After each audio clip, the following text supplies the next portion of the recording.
All right. Welcome to the stream, session 3. Finally back again. So, welcome. Yeah. And now all of us have beautiful web cameras and we can see each other's faces. And it's beautiful. We're using a program called Zoom, zoom.us. And it's a free program, so there might be some problems with it as well, but it should work better than Roll20 at least. I kind of had to manually make boxes for each and every one of us here, so it looks a little bit flimsy for now, but it should work. So before we start, it's been a while, so let's just go around through again and introduce ourselves. So I guess I'll start. I'm Patrick. You can call me Rekishi as well.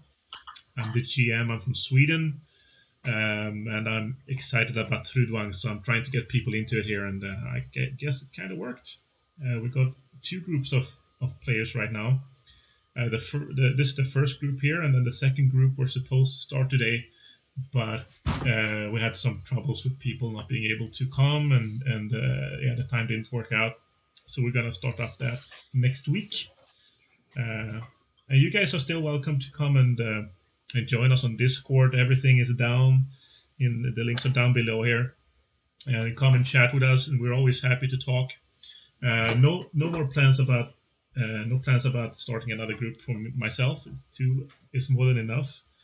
But we have other people interested in GMing actually. We talked about that a little bit today. So we might have somebody else starting a 3rd group, which would be awesome. Maybe another story. So yeah, that's me. Alpaca, are you awake? Hello. Yes, I'm awake. I was just looking at my phone. Don't play with your phone. I'm Alpaca. I'm from Norway. This is just the 3rd time I'm with this group. Playing. Still trying to be there. Okay, so who are you? What's your character?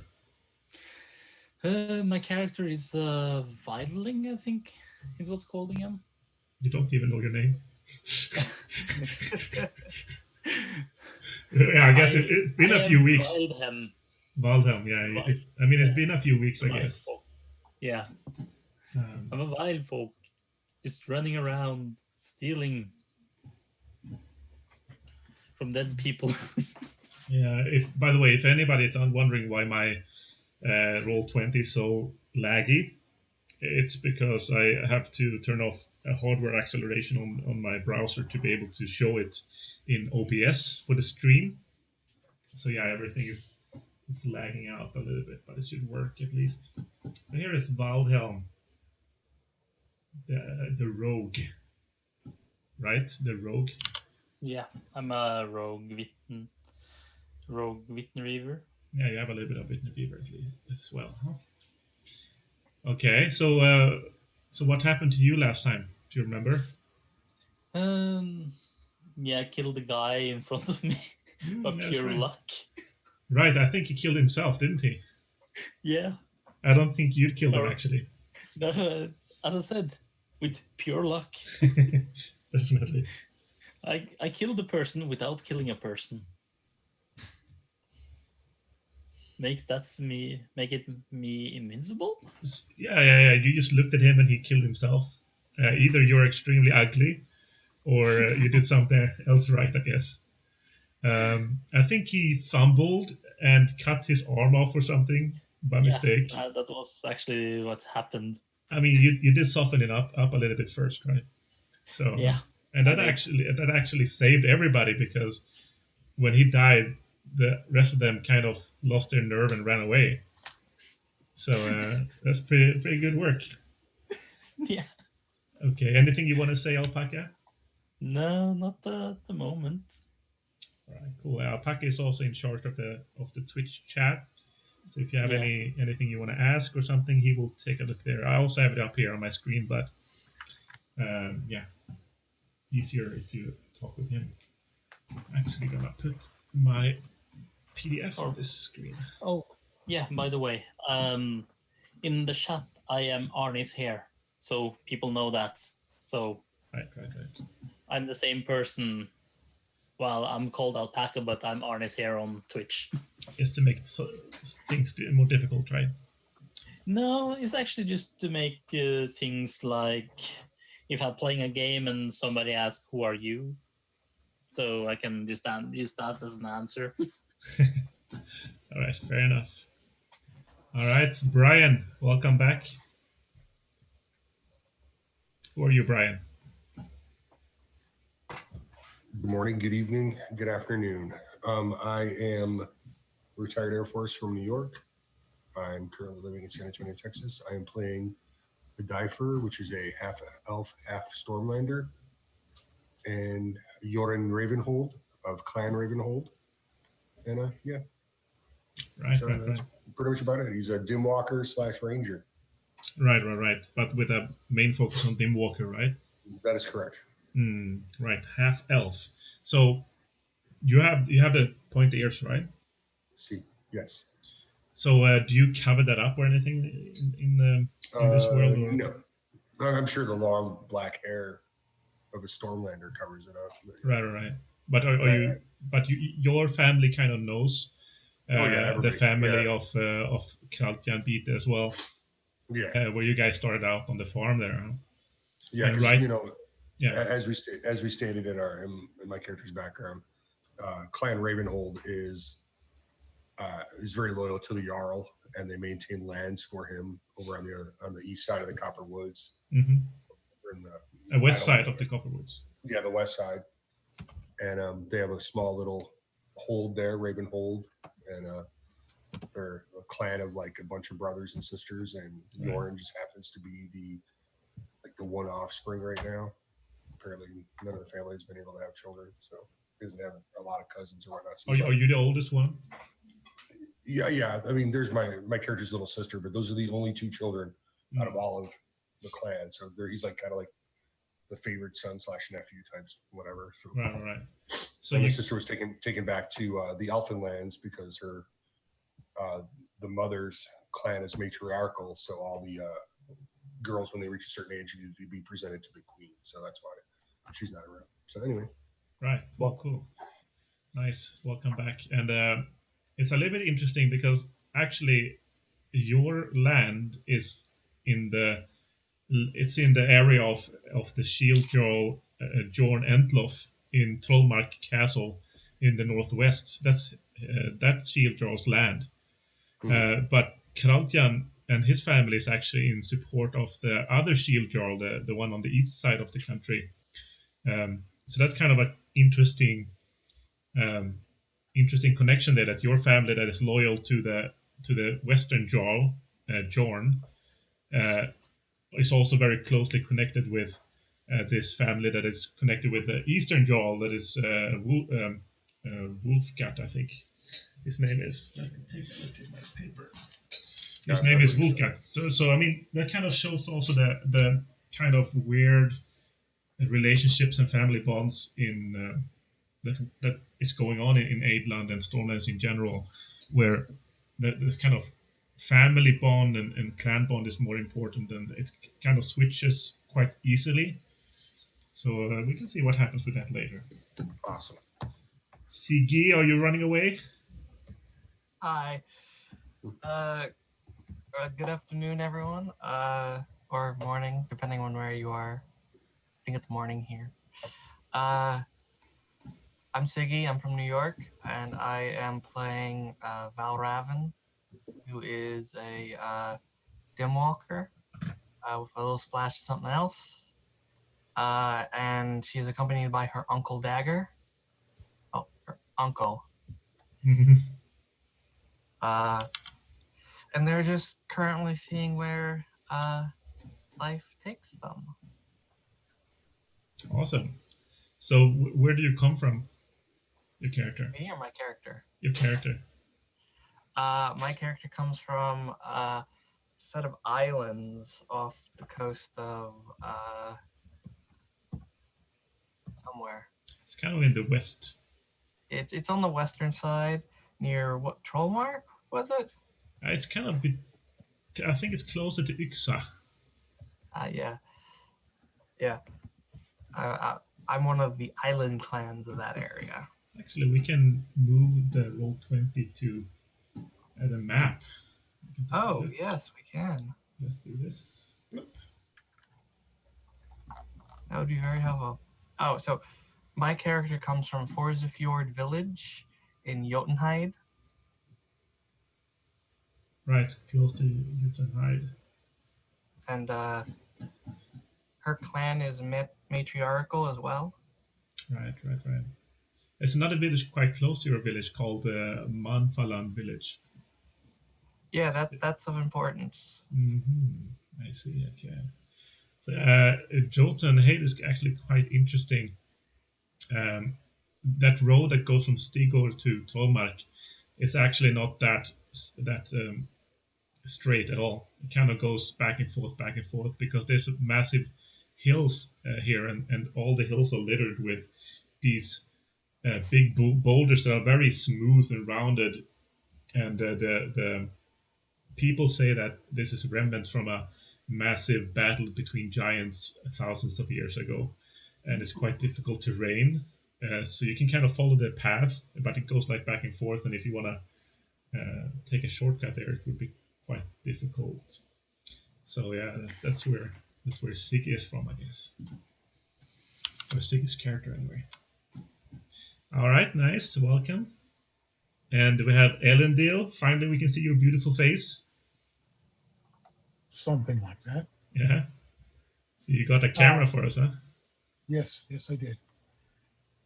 My character's name is Vestin. He is a half troll, half human. He was actually raised on Jukenheath. Jukenhearth. Oh, yes. Right. So for all of his time. Right, and that's the farm where we started. Yeah. He is 2 meters tall. He's about 90 kilograms. He has black hair. He is somewhat hairy. He has yellow eyes and a black tail. You will also notice that he has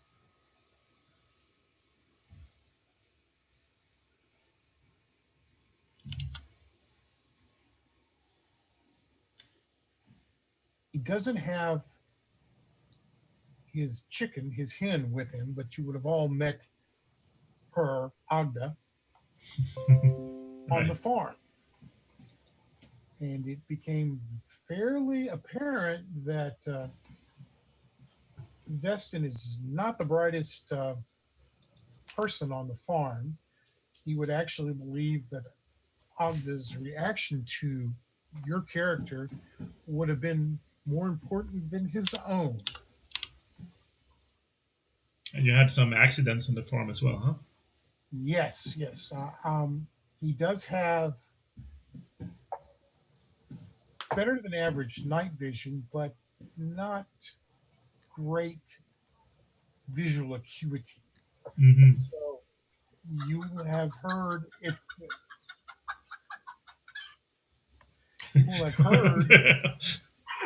at least that he does hunting for the farm, and he has in the past killed 2 cows from different neighbors, which has caused quite a stir. Yeah, he's had to pay out money, wereguilds, for the damaged property of other farmers. Right. So he thought they were deer or something, right? Yeah. Wereguild? Yes, he killed them.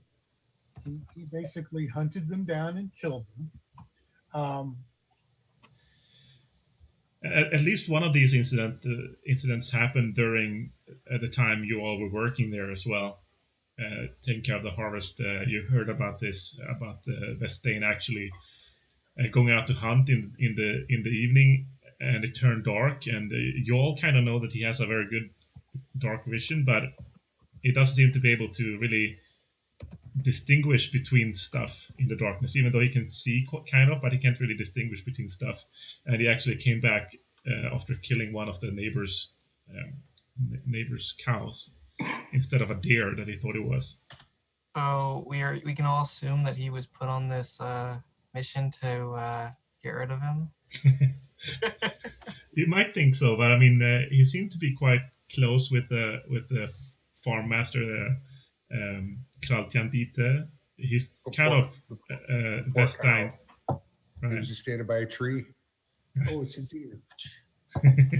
Vestein is kind of Trudvang's adoptive son, you could say. So yeah, cool, nice. And I see that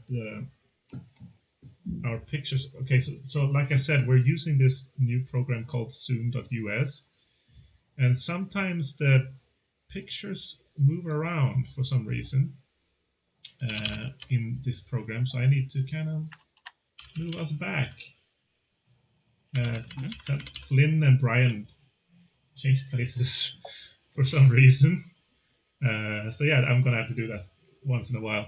And also, as you just noticed, my connection is a little bit bad today for some reason as well. I don't know why. So I drop connection sometimes, so just bear with us a little bit. Okay. Flynn, you're next. I'm playing a warrior-trained dweller whose primary dwelling skills are a blacksmith. I am a human with a very, very severe case of albinoism, meaning I am completely white except for the red eyes. I'm a foundling. My dwarven adopted parents found me somewhere along the river where their original house, I guess, because clearly our game's a lot farther south toward the Copper Woods. So because there's mountains and they near the Wild Heart, that's originally where I was found. But eventually my family had to relocate down to where we are closer to the Copper Woods now. Mm-hmm. Torville was his name's Torville Dwarvenson. The reason a dwarf has a last name of Dwarvenson is for dwarven political reasons. He has been cast out, not for anything that would be a crime or cowardice, but my character hasn't been let in on Lycklig doesn't know why. Perhaps that will become a DM play toy later in the game if we run across some dwarves in the mountains as to why Torville and his wife Dagny were asked to leave very politely. I've got minor alliances with Jorin's clan. We've known each other, but usually we only meet at trade markets or things, just because of the proximity of the area and because what my father does as a blacksmith. You always need a good blacksmith, especially a dwarven one, when you've got to hold that large. And that's where we are. Awesome, nice. Yeah, so you're from close to the Copper Woods. So you know that in the north part of the Copper Woods we have a pretty big community of wild bronze. These people that you met one of those in the Hird coming from Magne's farm, if you remember, the leader of the Hird, Durgne Hirmlip. He was one of these wild bronze. They are kind of descendants from the wild folk up in the north. They came here hundreds of years ago, and they had a massive war against the people living in this area originally, and they lost, and many of them died, and they just have a small community left now in the northern parts of Copper Woods. So you probably had a lot of dealings with them if you lived close to there. And also, you know that they, in the southern part of the woods, it's said to live Korpikala elves, and they are not very friendly with the wild bronze. So that's also something you know about. And they kind of have a small-scale war going on all the time between the two clans of elves and humans there. So that's something a little interesting, perhaps. Okay, perfect, nice having you. Oh, We got somebody saying hello. Hello. Hello. His Majesty Belial. Welcome here. So let's go back to the battle map where we ended up things last time. Let's see. Let's move the players. Okay. So who wants to tell us what happened last time? We talked a little bit about it, but who could summarize? Anyone? Nobody? The GM is summarizing? I think the GM is summarizing. Okay. So last time we left Yuka's hearth, and along the way to deliver this tithe, we met up with some warriors from our destination, including a Waldhelm, who were going to meet up, and they told us about a campsite. And on the way to the campsite, we got attacked by some bandits who almost killed like 2 of us. Yep. But we managed to kill one of them, and they all fled. And then we sat out at the campsite, and during the night, Dagger had an episode of sleep apnea. Right. Yes, you had a little bit of a skirmish in the woods along the road. Husk Wild and his siblings came to steal your cart of goods. So some of you got hurt. Jorin got hurt quite badly. You have 1 HP left. You got peppered by arrows pretty much because on the hill on the west side of the map here, there were 2 archers up on the hill, and they for some reason found Jorin quite a interesting target. I guess because you also had a bows, you kind of fought back. So the first thing we should start by doing, I've been reading about this a little bit since last time, and that's about healing. So does anyone have healing and extracts, this kind of thing? Yeah. Yeah, the skill. I don't. I think Brian does. Yeah, that's the problem. Brian is the one that got it, and he's hurt. Self-care is not on there. Not really. But yeah, if you have healing and drugs, and especially first aid and nursing, this skill, you can actually. So what you can do with first aid and nursing, also for a later reference, for each wound or injury that got inflicted on you, you can do this once, and if you succeed, you will get 1 HP back straight away for each wound. So, for example, you got hit by arrows quite a lot, so you could do that once for each wound, and you could get 1 HP back per one. But you need to do it inside of 10 minutes from when it happened. So yeah, and what else you can do is that you can make a poultice and put on the wounds, and that will double your healing pretty much for the next night. And then also we can consider if you have natural healing gets increased depending on your level of your healer experience in first aid and nursing specialty level. But nobody else have the care skill and the healing. I have a healing spell that increases how much you heal when you rest, but I cast it twice and both of them failed. So go off. I went to Sunday, and Sunday did not answer. Yeah. So you notice that Nerney's character Grell, Nerney is not here today, so Grell is kind of sulking in the wagon and feels sorry for himself since he was actually the one he was the one fucking drew him up pretty well, right, with the wagon. You better feel sorry. He's Yeah. gonna get punched in the face.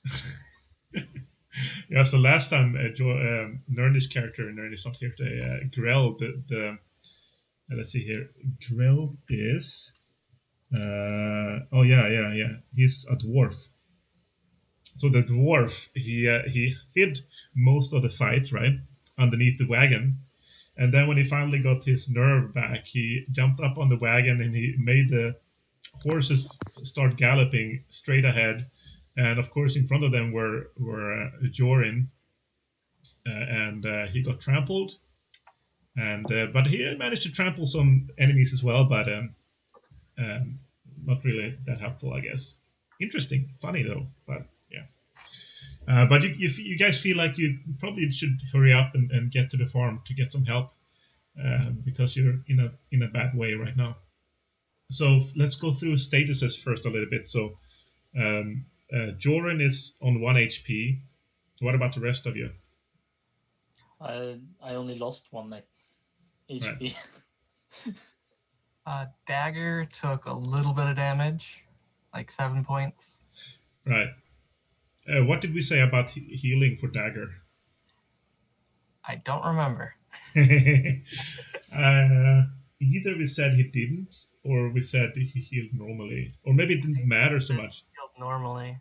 Oh no, this is what we said. He heals. He gets his HP back normally, but he stays fucked up. Yes. Yeah, like the damage is still there. Right. All right. So the siblings and Huskwild just ran away. Jorin, you got put in the wagon, I think. So you could get some help. And I guess you can try to self-heal a little bit. You can, Jorin, Brian, you can do that. You have like 4 arrows in your body right now, and you're the only one that knows how to remove them. So what do you want to do? Let's do what I got to do to heal myself, so I can be of value to the crew here. So let's do some first aid and nursing, which I have at a 10. Mm-hmm. So let's do some rolling here. Do you want to ask somebody to help you, or do you want to pull them out yourself?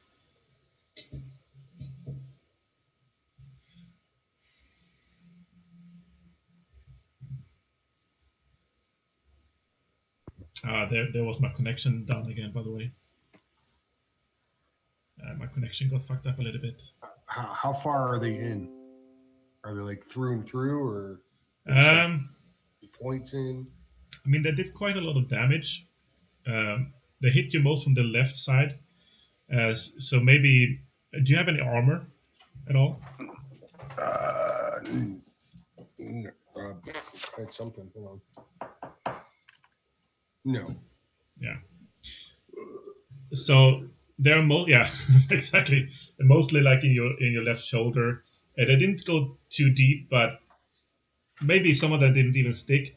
So let's say 2 of them are stuck. We gotta pull them out then. Yeah, it's just something to bite on and stuff like that. So what do you do? What do you say? Lycklig. I need you to give me your hammer. And take his hammer. I will hold him down. I bite on the hammer. And I go. Rah. Yeah, Alpaca. I think you have to set the quality of the stream a bit lower today. We have been falling out and in from the stream. Yeah, 2 times now. I don't think it has to do with quality. I think my internet provider is having troubles. He had troubles all week. Okay. So. All right, so I'm about to roll on the roll 20. Yeah, let's do that. Let's. Remember to modify it by your critically injured threshold. Right, you're also critically injured. Good times. That should be a -7. Yep. I have to roll less than a 3. But maybe 20, I'll give you a +2 because of Lycklig is helping you.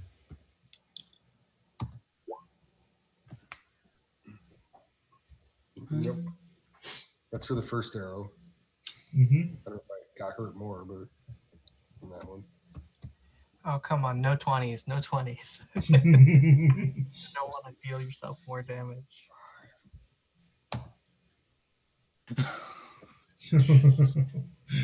Try for the three your 3 cuts as well. I'm going to assume that's just one roll for those because they're just cuts. You can do 1 for each. Oh my gosh. 5 chances to die. No 20s today, please. Oh, that's a perfect success. Okay. You managed to pull one of the arrows out pretty nicely, and you managed to put up on some bandages and stuff, and you get 2 HP back, 2 BP back. You have now 3 BP. Congratulations.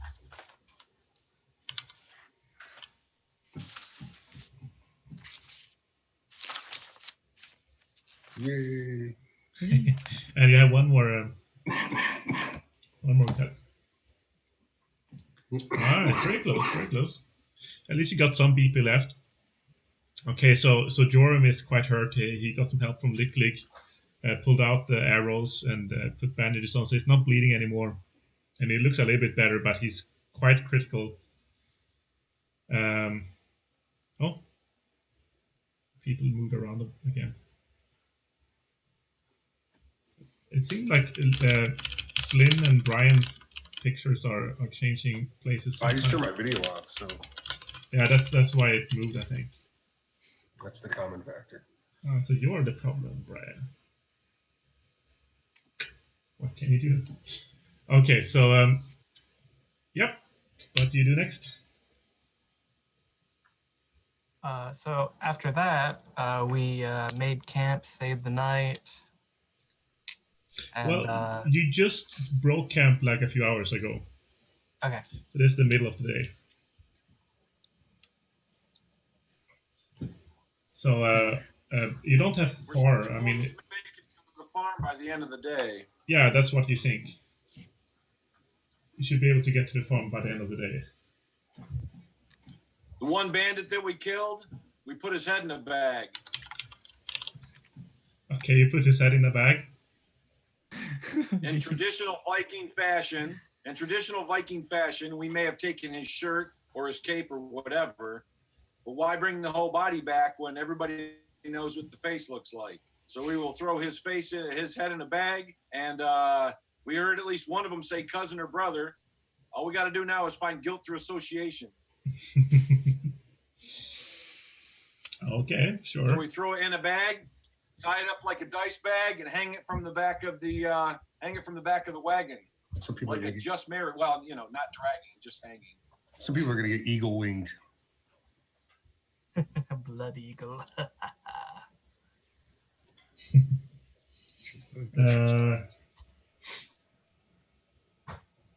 Let's see here. Okay, so the road ahead is quite easily traversed, but the rain is starting to get heavier and heavier during the day. But when it gets closer to twilight, you start seeing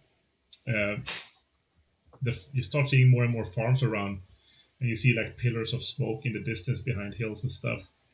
And after another hour or so, you get around a bend, and on the other side of the hill, you see a pretty massive farmstead, a pretty massive farm. And you realize this must be your destination. This must be Barefield farm.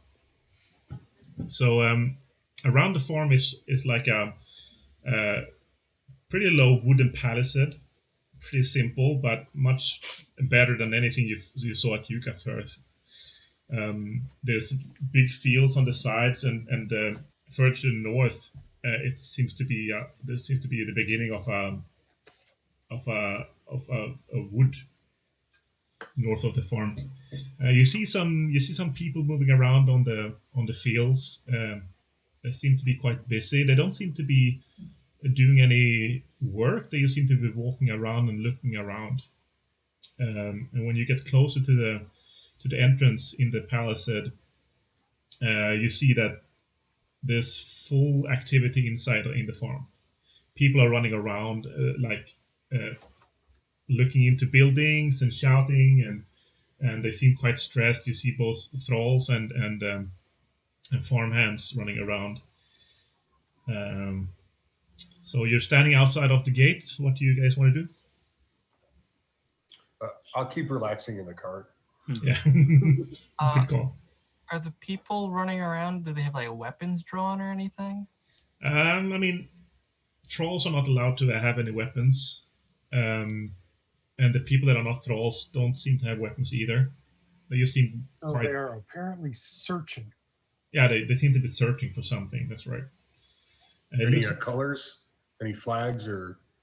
Not really. I mean, the Stormlands don't really show colors so much.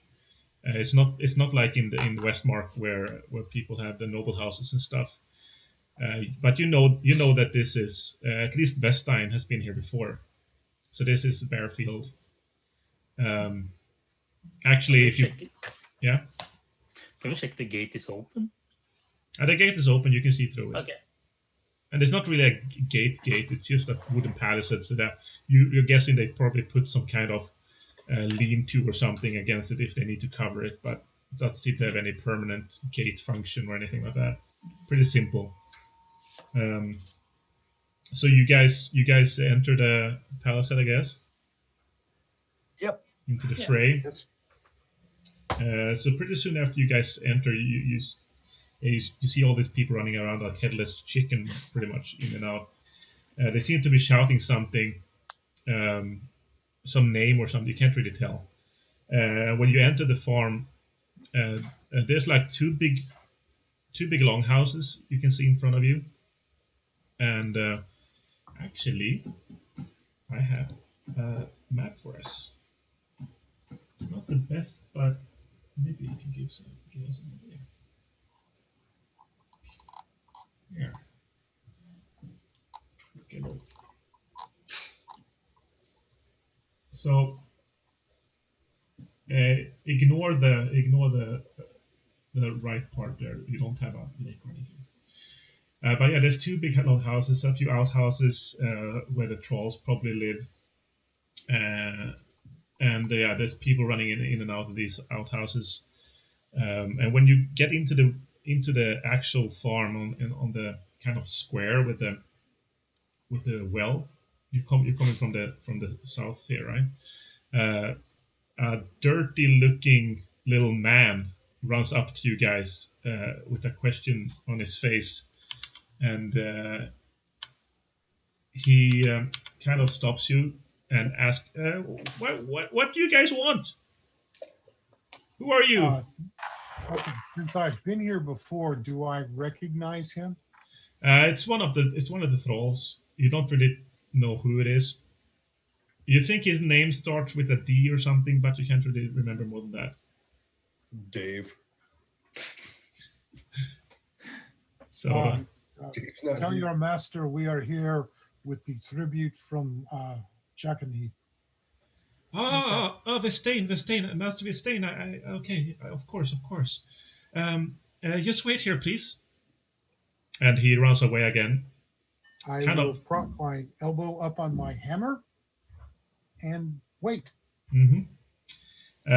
After a little while, he comes back, walking behind someone clearly related to Krautjan. He looked quite similar. A little bit older than Krautjan, maybe around 55 or something like that. Okay. And this guy, he's not shaven. His head is not shaven like most Stormlanders. Instead, he has shoulder long, what was dark blonde before, but is now pretty gray hair. And he walks with quite an authority through the courtyard of the farm, kind of directing people as he goes back and forth. Like people are running up to him when he crosses the courtyard and asking him questions, and he kind of points at different directions. And in his hand, he has a massive Trolljaeger sword that looks really, really nice. Looks like a really nice quality sword. So So Lycklig, you recognize this to be very good quality. Whoever blacksmith they made this must have been very good.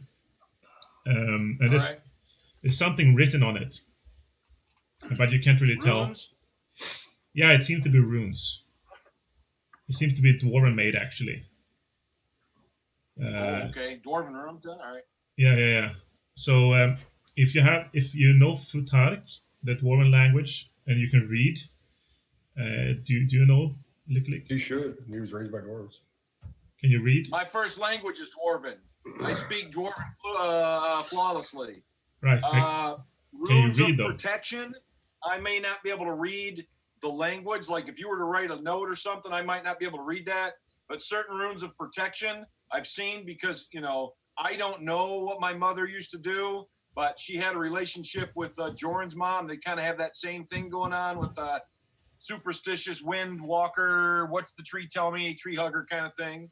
But there are certain runes that you're gonna recognize. So if it's runes of protection, runes of strength, runes against evil, things like that I might recognize. But to be able to sit down and read something, maybe not.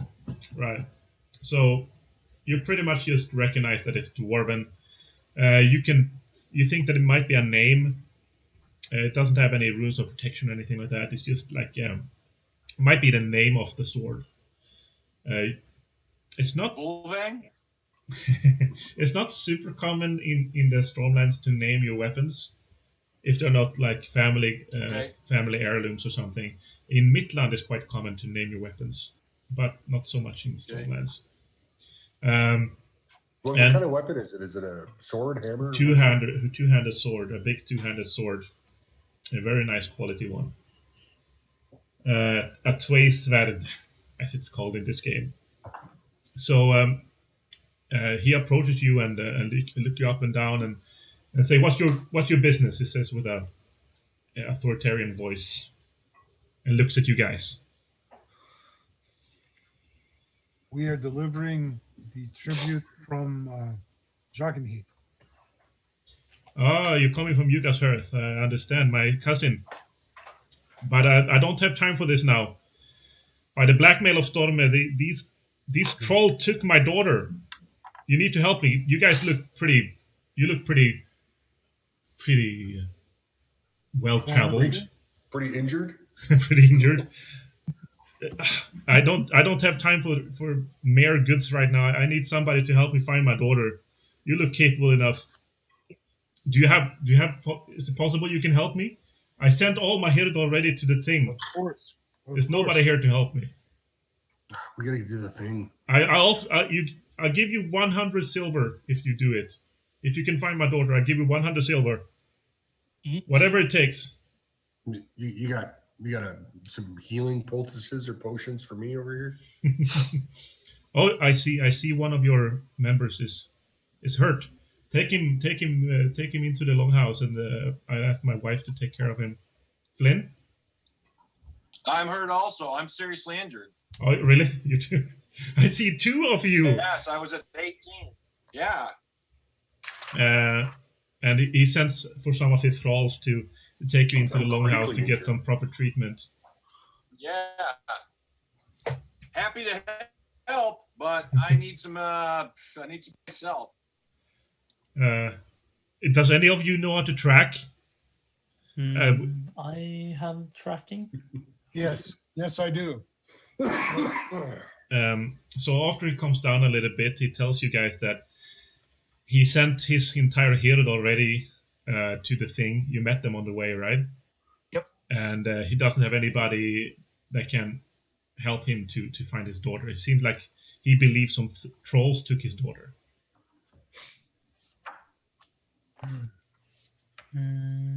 That would be normal for them.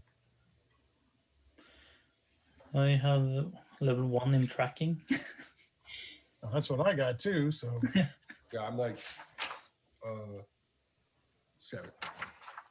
Did you have anything, Flynn, you want to say? I thought you were waving around a little bit, Flynn. Did you have anything? No? No? Okay. I would goblin stuff is very, very basic. That I don't have tracking. Right.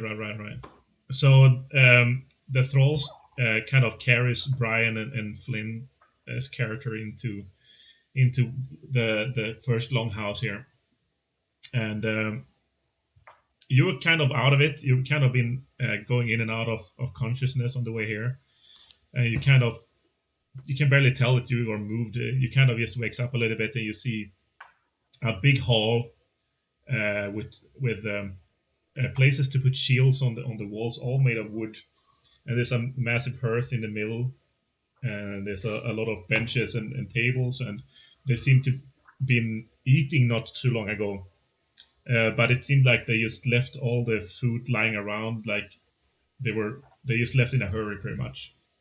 The thralls take you into a back bedroom and put you two into beds and start treating your injuries. Let's see. Yeah, I can just do it now at once. The daily heal. So Jorin, you get another 4 BP back, and Lycklig, you get 5 BP back. For now. So Alpaca, Waldhelm, Valravn, and Vestine and Dagger are still outside with the wagon and with who you guess is Magne. He hasn't really introduced himself, but you can kind of guess this is Magne Bite. So what do you want to do? What do you want to say? Where do you know where the have you seen any tracks leading from the farm? We haven't seen any tracks, but they say my thralls say that that my daughter Solna, she was last seen in the meadow behind the farm. She loves to go there to pick flowers, and that must be where they took her. We found these, and he picks up some stuff from his pocket.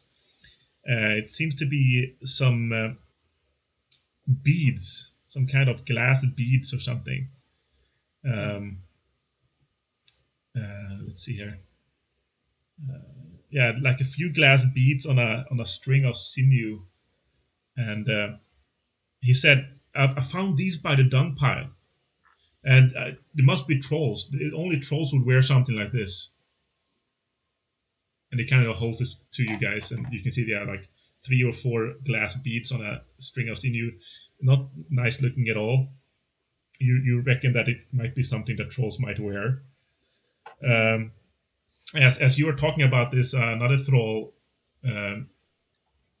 runs into the courtyard and comes up to you guys and says, Master, we found these in the meadow. And he holds up another string of beads, quite similar to the one he found at the dung pile. Yeah, there must be trolls. We should go to the meadow and see if we can find some tracks or something. Don't worry about your friends; they are well taken care of in the longhouse. I will hold my hand out to him and may I look at the beads? Yeah, of course. He hands them to you. Okay. I smell them. Okay. They smell like ass. I have no improved sense of smell. I just smell them. You kind of think they smell pretty nice, actually.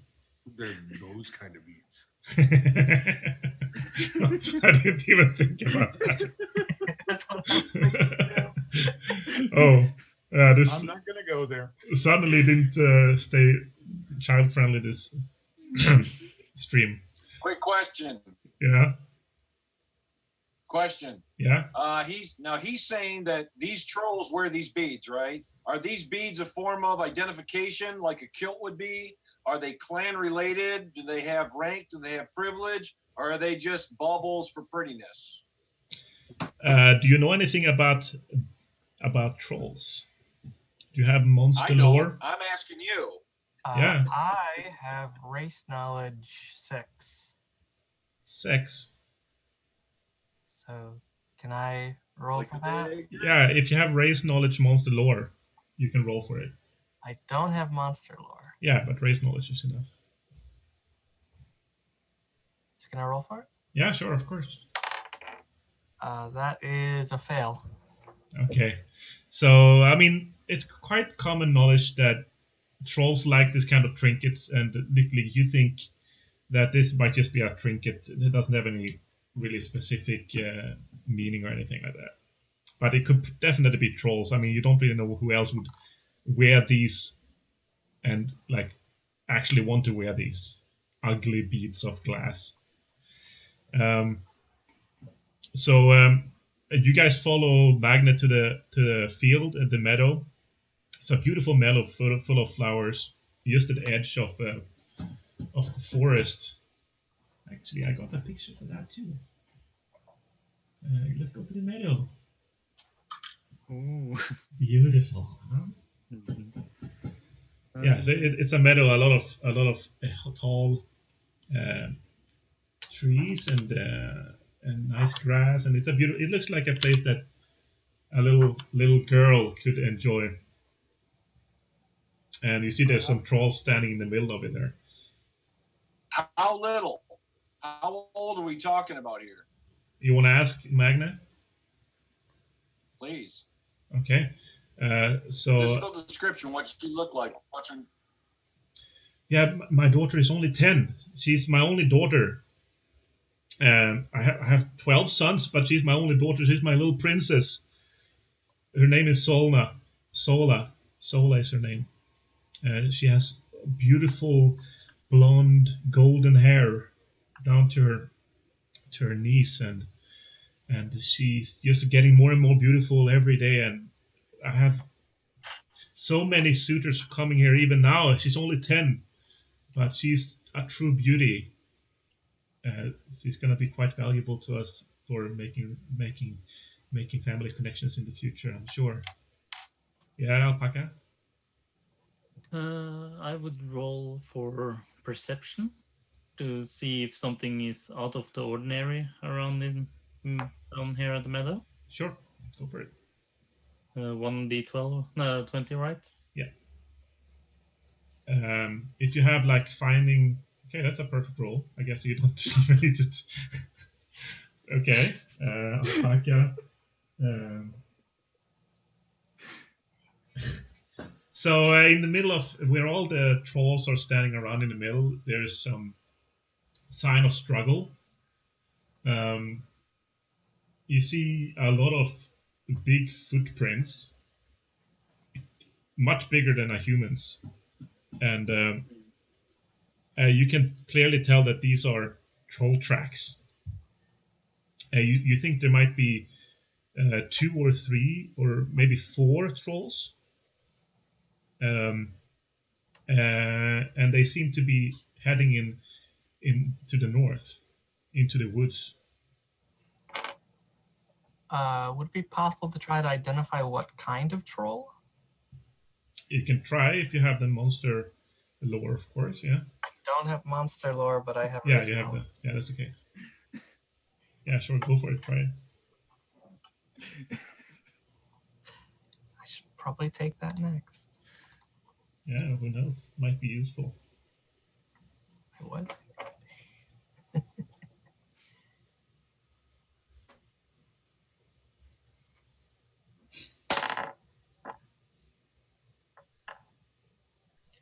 That's a no.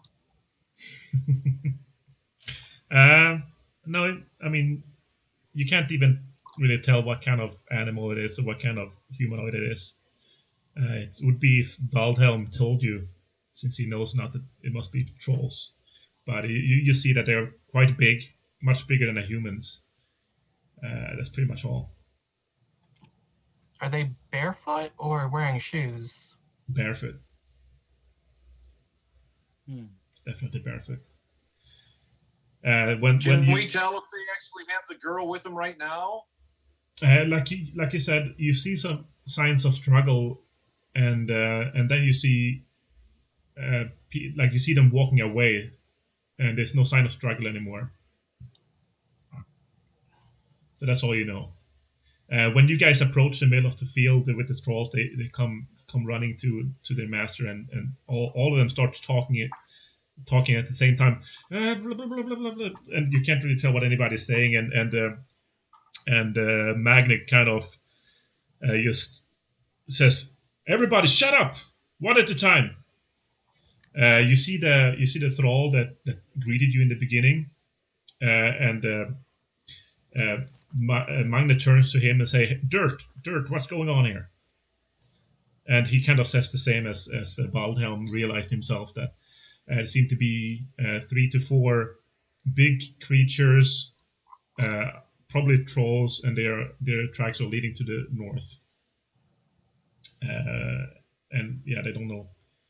And they kind of looking to their master, trying to figure out what to do next.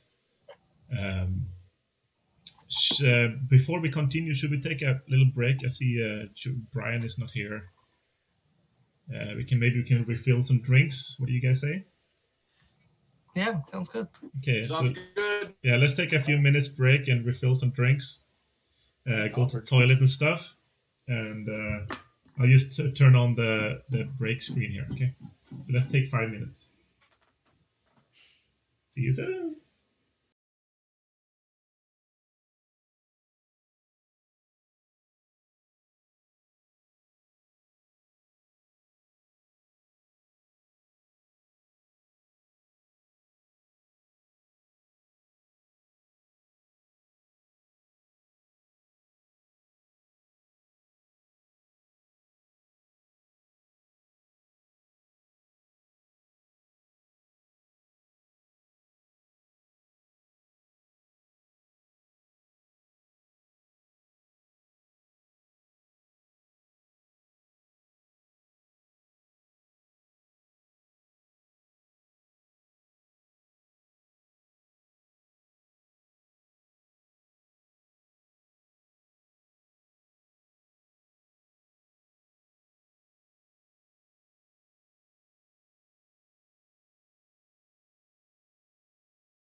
I can't do anything. Okay, welcome back, guys. Let's go. So we just took a little break here, get some coffee. Alpaca got his food. Brian has got his cough. Siki got his beads. Ellendale, he got his glasses. He zoomed in a little bit extra with the camera here so we can see his nice. And Lycklig is still with us. He had some problems with his roll 20, but back again, huh? So, by the way, so when this kind of situation happens where you're talking with an NPC and stuff, and you have to find out stuff, I prefer if you guys talk in character and ask him questions and stuff. So don't be afraid to do that. Don't ask the GM about, like, is this troll tracks? Instead say what you want to do, or ask Magne about his daughter. Try to integrate and involve yourself into the world. So Valravn is going to ask Magne, do you know of any troll dens in the area? There shouldn't be any troll dens around here, my young lady. These woods here are quite safe, especially when my hill is around. The trolls usually don't dare to come this close. We had some problems recently with trolls, and I know one of my neighbors had to actually run some trolls off. But they shouldn't be around here. Maybe further up north in the woods somewhere. Then, but perhaps we should go speak to that neighbor. Maybe they know more about the location of these trolls or where their old den was. Why don't we just track where these tracks go? Yeah, please, my friends, he says. We don't have any time to spare. We need to find my daughter. She might be in we don't know what they're gonna do with her. Maybe they're gonna eat her or something. I don't know. Please just help me find my daughter. I don't have any people to send. All of them are at the thing already. All right. But at the same time, Jorin and Lycklig are kind of lying. So you kind of figure, I guess, that at least you can give it 8 hours or something. He says, I understand if you want to wait for your friends to recuperate a little bit first.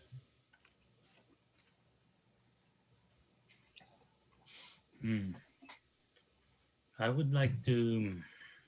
Yes, I would like to know more of us than there are trolls, if we do encounter them. And he said, maybe... Yeah? Flynn? Yes. Is it wise to track trolls in the woods at night? Yeah, that's also one thing to think about, right? Maybe it's not so wise to track the trolls during nights.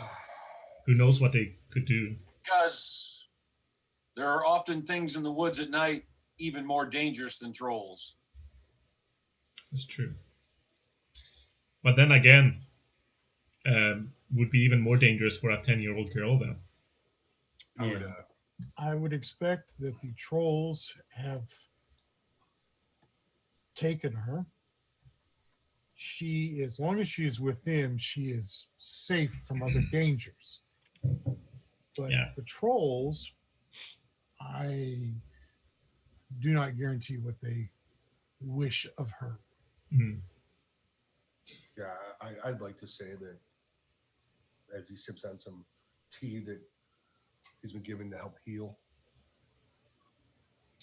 You're being taken care of quite well, both Jorin and Lycklig. You think you will recuperate quite well if you just get a one night's rest. 15. Do you have the hunger for human flesh? I do not. Because is that something that your kind usually has? Well, you know that trolls. An exception to his kind. You don't know much about trolls. I have been raised by humans. And then By accident of Kinda like- birth. she kind of goes, and then mumbles herself, we must learn the nurture versus nature predicament. Okay. Well, we're standing. Well, while the group is standing around listening to these thralls and discussing, I am going to start Start what? Sorry. tracking. Okay. I was actually supposed to say that too, while everyone was just standing around. Okay, so Alpaca and Waldhelm and Vestain, let's roll some tracking then. Before we all set off on what's going on,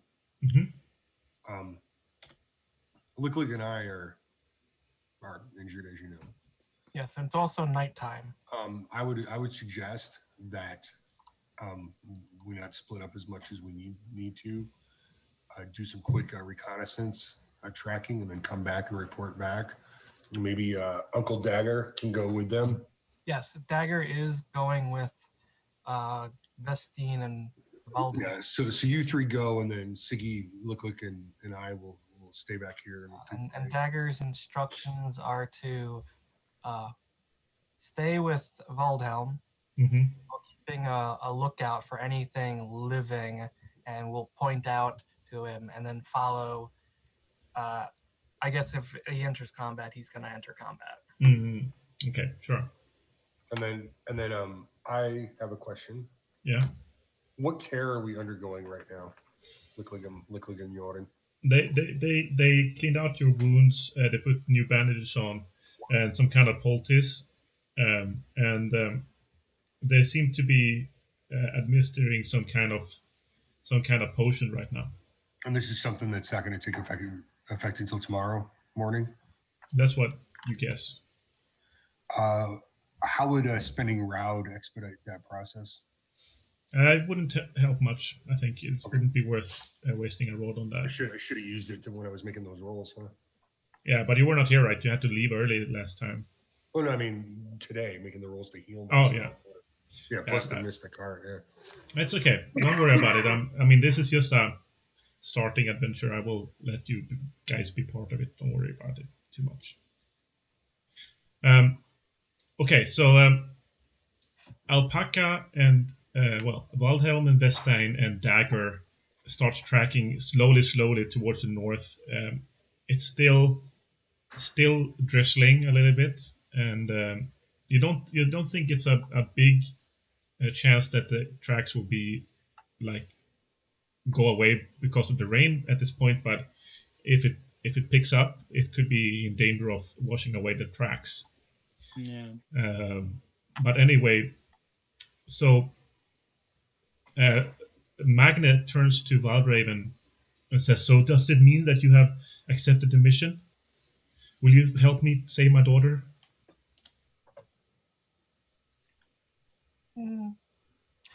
We will see what we can do. I promise, if you guys come back with my daughter in the one piece, I will give you guys 100 silver. That's my promise to you. And also, if I see you don't have so much equipment, if you guys need anything, go and pick something out in my workshop, whatever you like. If you need anything, just go and talk with my blacksmith, and tell him I told you can pick one thing in there. Pick whatever you want, he says, and kind of points towards the farm. All right, we will see what we can do. And my trolls put your friends into my longhouse. So if you want to check them out or something, just ask for them. And yeah, if there's an order for us guys that got hurt, so we don't get hurt in the future, that'd be great. All right, I've got a technical question. I do not remember how to roll on the /R 1d20. Or just D20. Yeah, space D20. And then if you put the lesser than sign and then your skill value. Yeah, I saw that. I got that part. I just couldn't remember how to get the, it's like what I posted, but without the period. Great. Where are you physically? I am physically in Abilene, Texas. Yeah, I'm in San Antonio. Cool. So 4 of us are in America. Awesome. So you guys are quite close to each other. Huh? Okay. Oh yeah, I should do the I same. fall down, run into a tree, fall down. I blow it. Bed. Just imagining a bloodhound like following the trail off the nose in the dirt and walking right into something. So you guys suck. So Bestain kind of goes on all four, and with your really good low light vision, you can kind of see the contours of the tracks. You're very focused, and you kind of goes on all four like this on the little. It's like a little path, and then you can't really see clearly suddenly, and you kind of look closer quickly, and you find some more beads. But also your face finds a pile of dung that their beads are stuck in. Okay. I will pick the beads up, and I will pick up the dung beetle. You will pick up the dung. Food for Agda. And I will pull out a little wooden box and put the beetle in, close the box, and put it back in my shirt. Okay. So, Waldhelm, you see Vastain put his face in a pile of shit. He picks up a piece of the shit and some, what you can only see, must be some more ass beads. And then he puts the shit in his pocket and he puts the ass beads back on the ground.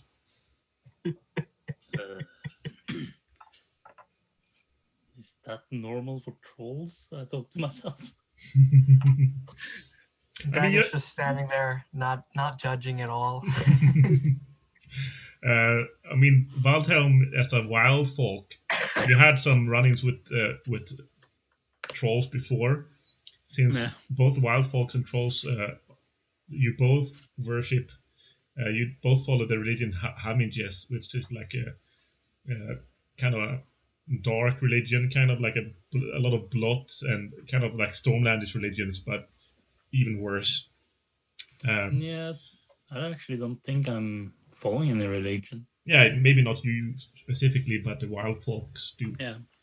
So, I mean, you've seen worse from trolls, but maybe not from half trolls. Especially not ones that are supposedly being raised by humans. Yeah. So, you can, I mean, you already found the tracks because of your perfect roll before, Alpaca, so you can kind of follow them a little bit, but you feel like you don't want to go too far. You kind of just try to remember where it went. They seem to be following a small path in the forest. So you think you should be able to find where it ended next time you come back. Yeah. And it gets getting quite dark now. And you see that there's nobody left in the meadow anymore.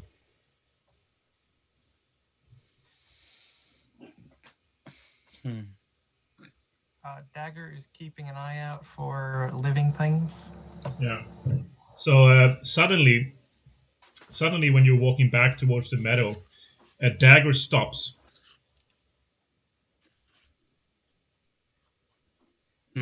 Dagger.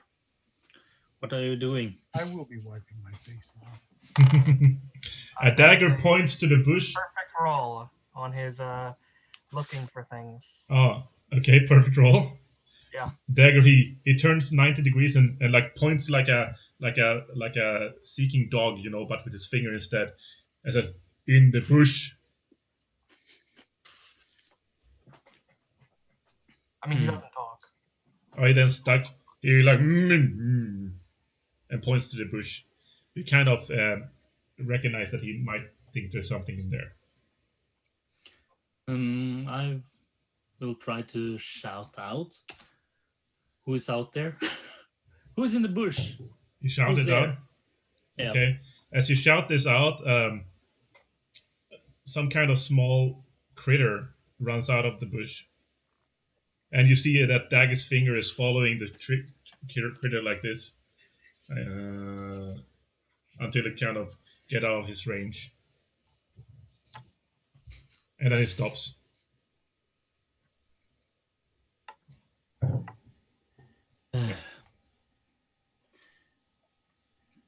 That is not what we are looking for, Dagger. Come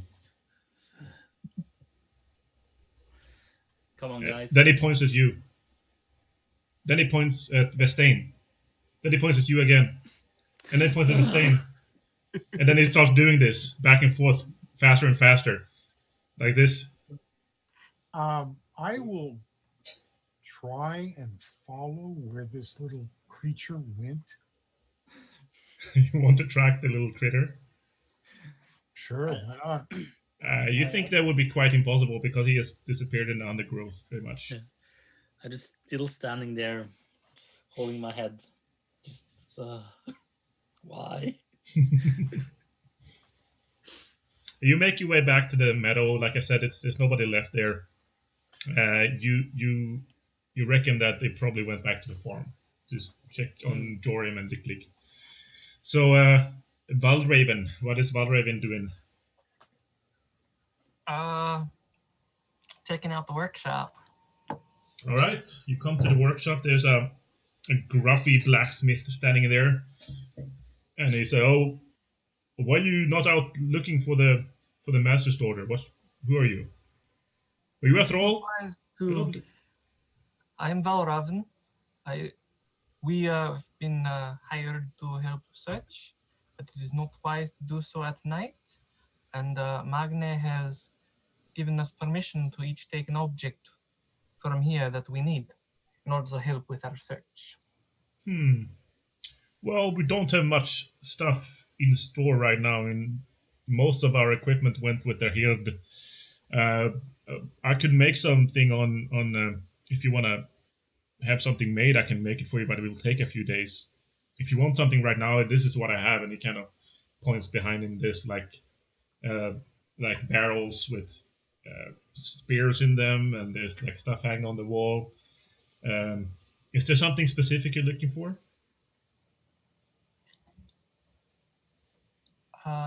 You can see some like the normal Stormlanders weapons are like short swords and axes and stuff are quite common. The big like bastard swords and stuff are quite common here as well. And like what do you call it? Like hunting spears and stuff like that are quite common. But there seems to be some stuff that you don't really recognize in there as well. If there's something specific you're looking for, some shields and stuff too. Val is going to be looking for a. Yeah, everybody can look in the Game Master's equipment section, by the way, right now, to see if there's something specific you're looking for. Yeah, Val looking for a shield. Okay. You see, there's there's two small ones, one medium and one large. They all look to be pretty good quality. Yeah, she'll take the large one. Okay. These aren't like especially painted or anything, are they? No, just kind of bland colors, nothing specific, no heraldry or anything. Okay. So you take the big one, huh? And I will remove it from my list. Okay, that's fine. I'll take any hardened leather anybody finds. Okay. I mean, of course, right now you guys are in bed, but you will have a chance to pick later, so you can pick right now if you want. So you say, hey, look for this for me. Yeah. So you want hardened leather if there's any? There is actually one suit of hardened leather that you can take if you want. Okay. I would like to find some better quality fur. Yeah, that is. Is there any like armor? Yeah, there's armor and shields and some range weapons and stuff as well. Like what kinds of armor are we talking? Well, at least one suit of hard leather. We have some pretty nice armor that didn't get used by the herd, actually, the blacksmith says. You don't really look like a fighter, though. No, but my uncle, he is very much a fighter. So would he like some kind of heavy armor? We have some quite heavy armor actually that didn't get used. Not heavy, but he likes to have his maneuverability. Something medium then maybe, like a chainmail. We actually have one chainmail left from that the hero didn't use. Chainmail would work nicely. Okay. So yeah, he has. Okay, he has remind me one what the disadvantage of wearing armor is when you don't have the skill. So crap. yeah, if you don't have the skill, it's like per heft above what you can use, you get -1 on everything. Okay, then light armor is. Okay. So there's the hardened leather armor is already gone. That's what. That's light as well, right? It's quite light. I think it's heft 3 or maybe or 2. What heft can you wear without anything in the skills? You can wear anything, but if even a gamberson like thick fabric would give you a minus. Thick fabric's 0, just a half 1. Okay, thick fabric is 0, so that's fine. 2, 3, 4 is -1.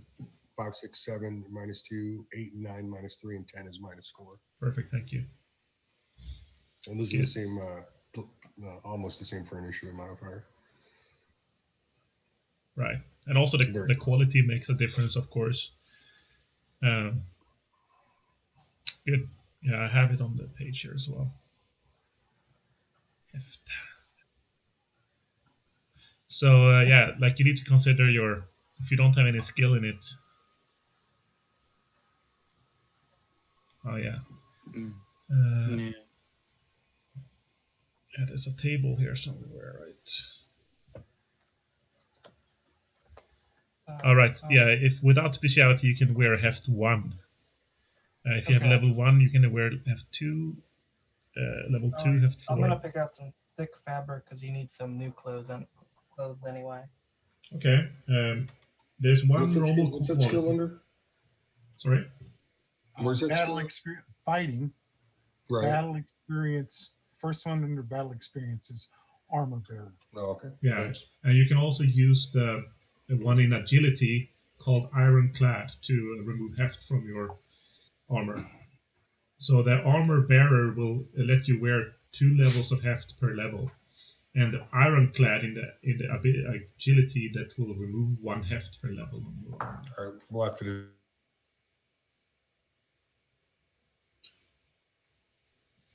My internet connection. Yeah, my internet connection went shit again. Good times. Always good times. Yeah. Okay, it's reconnecting now again. At least it worked for a while now. Yeah. So, okay. So 1 thick fabric. There's only 1 in normal quality, and there's 2 poor quality thick fabric gambersons. So the one with normal quality then, I guess. I'll pick the normal quality one because I'm picking first.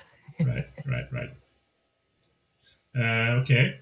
So that it's Siggy and Dagger and Jorin. I picked something. And Alpaca, what do you want? I have actually some quite of stuff on me. Actually, You don't need a better weapon or something? Al's gonna take the medium shield. Okay, medium.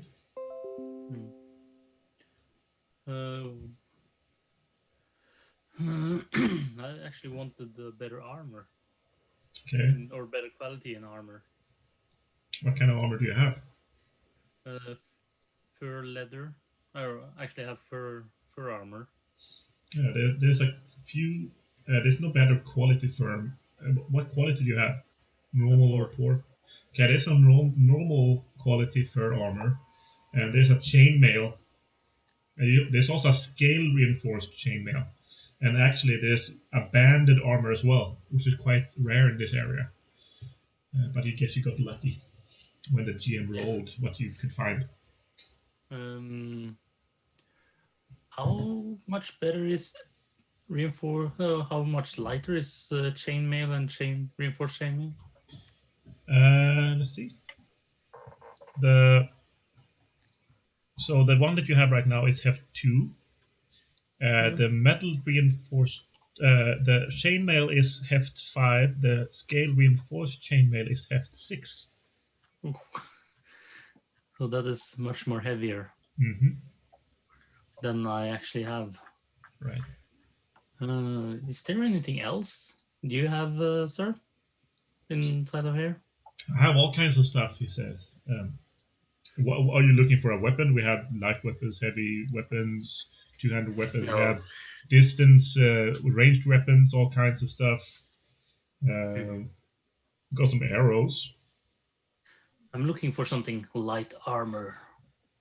I have some thick fabric and some good quality leather armor here. Sadly, your friend took the hardened leather, so... I actually thinking about regular leather armor. Okay, I mean, you can change your poor quality one for a good quality one. Yeah. Good, normal, or... Yeah, normal quality. Yay. So, yeah, if you go up to normal quality, you get one more PV, one more MM, one more IM. The sheets I made do it automatically if you put in a different quality. Okay, perfect. Okay, yeah, you got some normal quality. He asked you, young man, do you wanna sell me that poor quality leather armor? Yeah, why not? I have actually split XC and a CX. If you want that too. Yeah, I could always use some more for my. If I can't use them to. If I actually don't get any use from them, I can always reforge them to something else. I'll give you 5 silver for everything. 5 silver and leather for me. For the leather and the axe. And the CX. You want to sell the CX as well? Yeah, I have 2. Just look at my sheets. Let's see. That's up. You get to look at your own sheet, man. I can't look at everybody's sheet. Yeah, I'm looking at my own sheets. That's why I'm telling you. Oh, I thought you asked me to look at your sheet. What's the? I need to check the price of the CX. Okay, I'm too far up.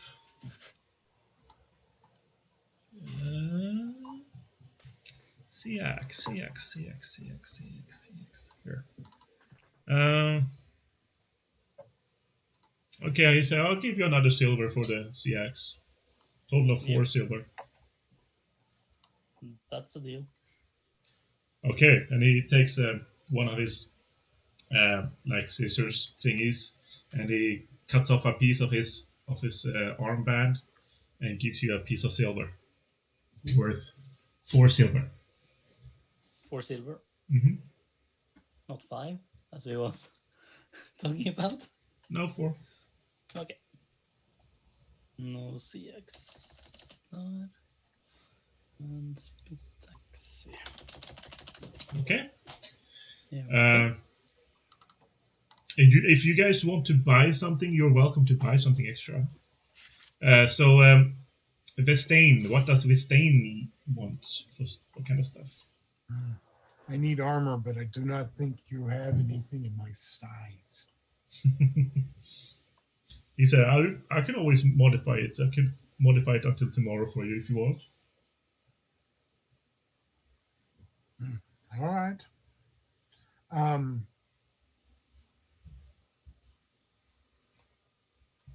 I have some thick fabric. I have some fur, leather armor. I have some chainmail. Maybe something heavier if you like. No. Today, I need something light, something I can move and travel in the forest with. Well, a sturdy gabberson is always good. You have the soft leather. I have a few pieces of fur or a piece of soft leather armor.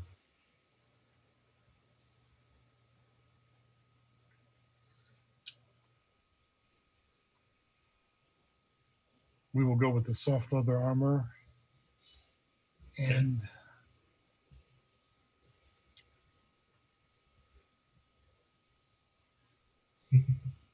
does he have a crumb sword? Let me take a look. Flynn Odinson. He doesn't seem to have a crumb sword. He says, crumb swords are not very common. It's mostly the wild bronze using those, and the one crumb sword we have, that's the one our Hirt captain is using right now. Do it again.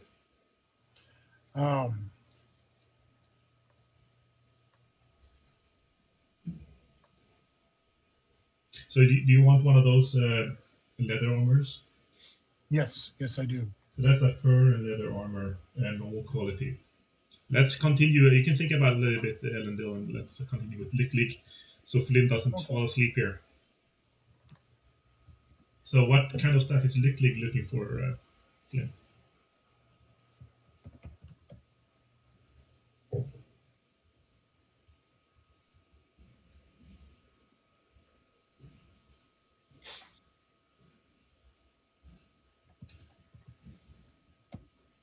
Lycklig is not doing anything right now. Lycklig is resting. Unlike Lycklig is also not out in the woods. Right. Nothing I can do right now. But you can pick something for later if you want, just so we're done with it.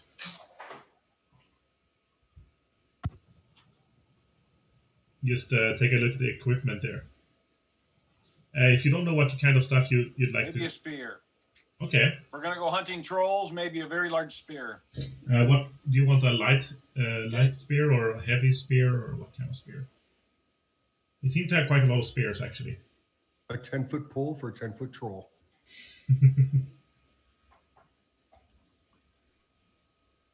What kind of weapon do you like? Would you like a light weapon or heavy or two-handed?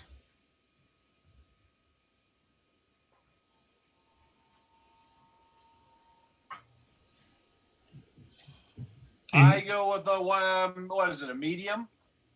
We have the light one-handed light weapons, one-handed heavy weapons, and two-handed weapons.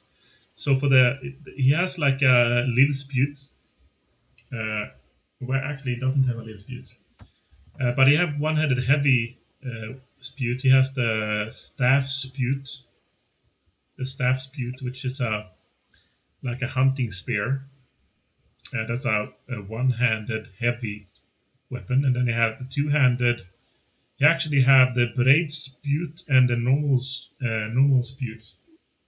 So you have the broad-bladed one, and it has like a long spear as well. And these are actually quite uncommon in this area. So that's quite a lucky find.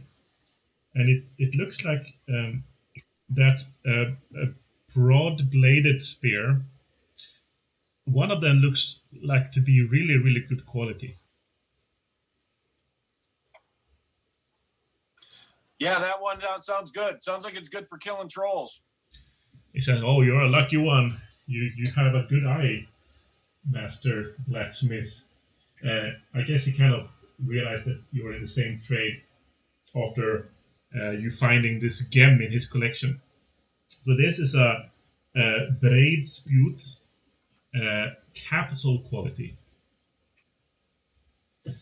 Okay, cool. So yeah, if you look on page 72, you have the braid spewt, broad-bladed spear, and since it's a capital quality, you get some bonuses to that. So you get but I think it's automatic in Sigurd's sheet, right? So if you add it to your equipment and then just change to the capital quality, right, it should change it automatically. By the way, guys, equipment. Yeah, don't forget to add this to your initiative on the first page as well. So change your first page initiative equipped items and stuff. Like he said, he's open to sell some more stuff to you guys if you are looking for something specific, and he will sell them at cost. So that's a pretty good deal. He has all kinds of stuff in there.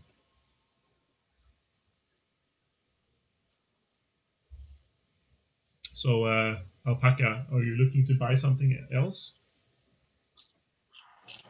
No, I think I'm actually it's okay with what I have, because for me I just got that I wanted, and he got stuff from me. That is the end of deal. When I sell stuff and buy stuff back, or buy stuff and sell stuff Right. in the same transaction. No other weapons or anything? You don't want something to use as a distant, like a ranged weapon or anything like that? Or I already have. Okay. Cool. What about Jorin? Does Jorin want to buy anything extra? No. Okay. Valravn or dagger? Too busy dying. Trying to think about what would be useful.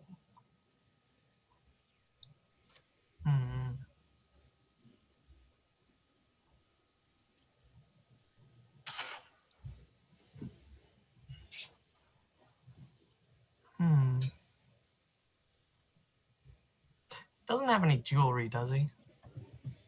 Nah, Okay. Not in here. I think Val's good for now. Mm-hmm.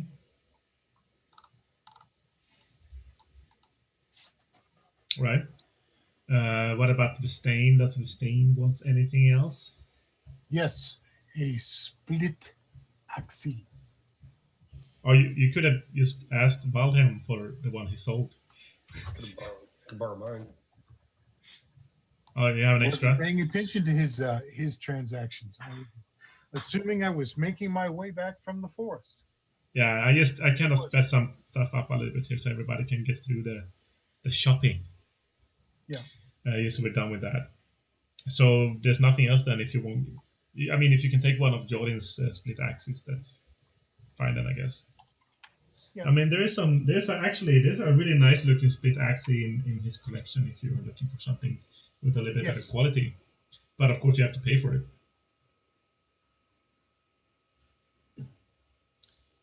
So Didn't go. How much for this axe? Yeah, my connection went bad again here. Sorry. I point at it and go, how much for this axe? He says, you have a good eye. You have a good eye, Vestain. He recognized you from your visits before. This is actually an axe that I procured from my cousin in Grim Village when he was visiting here. He gave me a very good price for it. I'll be willing to give it to you for maybe 5 silver. And that's just because we know each other. Okay. What would a normal price for this axe be? Do you have trader? No, I don't have trader. Well, or the discipline. I do have like tradesman at a level 1. Yeah, that's the one. I mean. Okay, so that would be, my roll would be less than a 5. So you have 4 in care? Yes, I have 4 in care. Yeah, roll less than 5 then to see what the price should be. All right, let's see.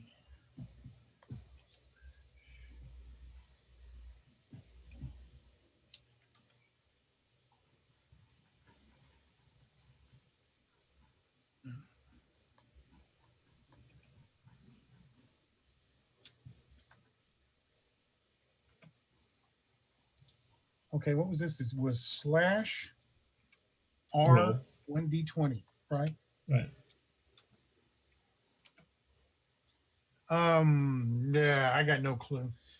You still think it's actually a very good price. You think he's giving you a price because you know each other, a good price. Actually, you would probably have to pay double that if you bought it in the city. Okay.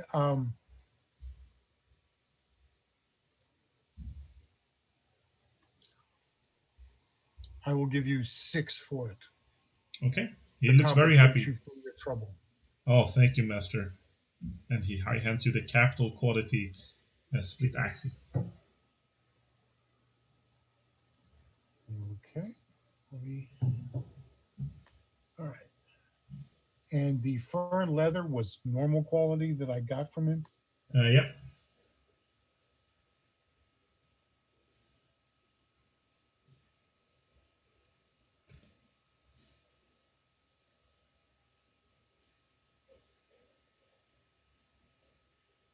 All right. I thank you for your time and your trouble, Master Smith. Thank you guys for your patronage, and please find my master's daughter. He's so worried. This is his little princess. We're all worried about her. Please do your best to find her. Master Magnusson is family. I will do everything that I can. Lycklig didn't want anything else, Flynn? No. Okay. So they give you some accommodations in one of the longhouses. Jorin and Lycklig are in longhouse 1, and you the rest of you are in the second longhouse. At the same way as in Yuka's Hearth, at the entrance to the longhouses, there's 2 pillars, kind of denoting the stages of the family, and you can tell that these are of much better quality and workmanship than the ones that you found at Yuka's Hearth, kind of showing off that this is a even higher status family. The insides of the longhouses are really nice, very homey and warm, and it doesn't smell too good, but you're kind of used to it. This is how it smells in the Stormlands. And like I said, you can kind of see how on the walls before it must have been hanging some shields and stuff. You're guessing that those are the ones that the Hardened is using, and when they're not using them, maybe they are usually hanging on the walls. At the end of the longhouse, there's like a little bit of a raised platform where you guess Magne and his family would sit when people are eating. You can also tell that people, the farmhands and Hardened and stuff, usually sleeps out here in the longhouse main hall on the benches and stuff. And that's kind of where he tells you guys to settle down for the night. Magne comes in and says, I will make sure that my thralls prepare some rations for you guys. Please leave as early as you can, he says.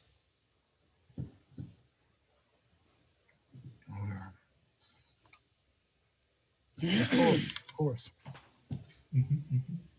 Of course, we shall leave as the morning dawns. Right. So Lycklig and Jorin, you got very well taken care of, which will mean that your BP that you get back. What is your base BP, Brian? How much do you get per day? I can't hear you, by the way. I think you're muted. Sorry, 1. Okay, your base is 1. 1 per day. Yeah. So you will get 5 BP back because of their amazing skill. I'm seriously injured. Yeah. What about Lycklig? What's your natural healing per day? What do we base it off of? I'm looking at my points here. I think it's on the first page, right, Siggy? Constitution. A natural healing on the bottom left. Under secondary traits, there's one that says natural healing. like right above the bottom where the Terrifier. Okay, yeah, 2. Okay, What? so you will I'm get a you will get 7 BP back. Okay. So I have a question. Yeah. I'm not going to be able to use my bow, am I? Or is that what the negative provides? Is the fact that I'm struggling holding a bow with a broken arm or arm that's been shot by arrows? I mean, it could kind of be anything. It's just that these injuries are hindering you, so you get minuses on everything. Gotcha. I'm gonna go with that. Hello, Deviale. Welcome to the stream. So when you wake up, the trolls are there again, and the midwives are there again, taking care of you, and they give you some kind of poultice, a special kind of poultice, with some kind of herbs in it, and you get Jorin. You get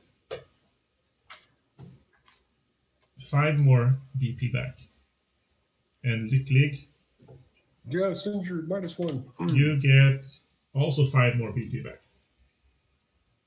And I'm at 1. So good. So what you're at right now with BP? How are you looking? I've got one body point damage is all. Okay, so you're So good. is it light? So I think you have light damage now. Yeah. What about Jorin? I'm just what are you asking me? What's your BP right now?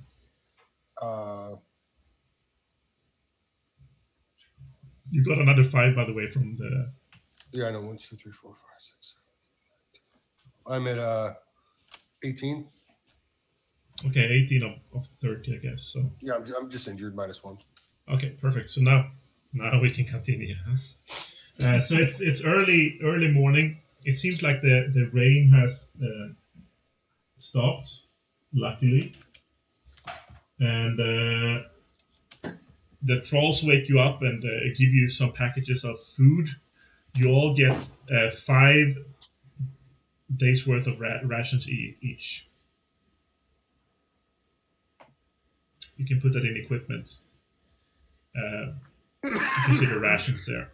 So you just add 5 days worth of rations, and make sure you keep track of that.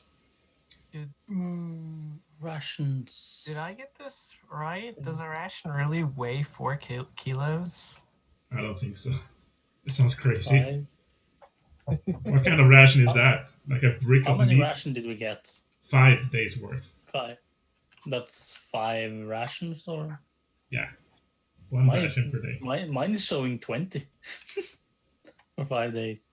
Yeah, like Siggy said, each ration is 4 kilos according to his sheet.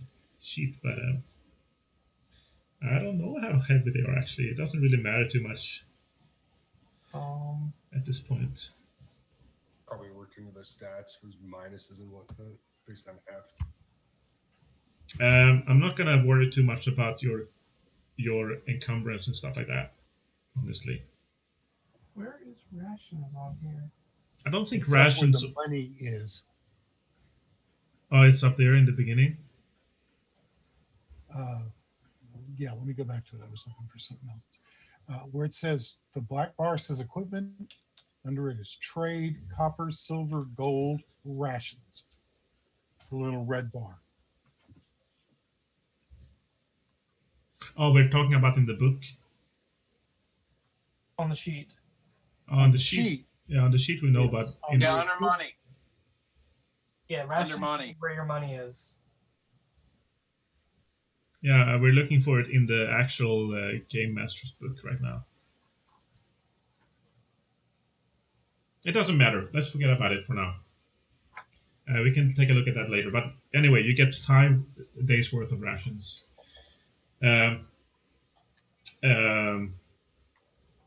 So Magne meets you outside the longhouse and says, "Good morning. I'm so happy you guys could help me. I'm too old to do this kind of stuff myself, and I need to take care of the farm here. I can't leave, you know.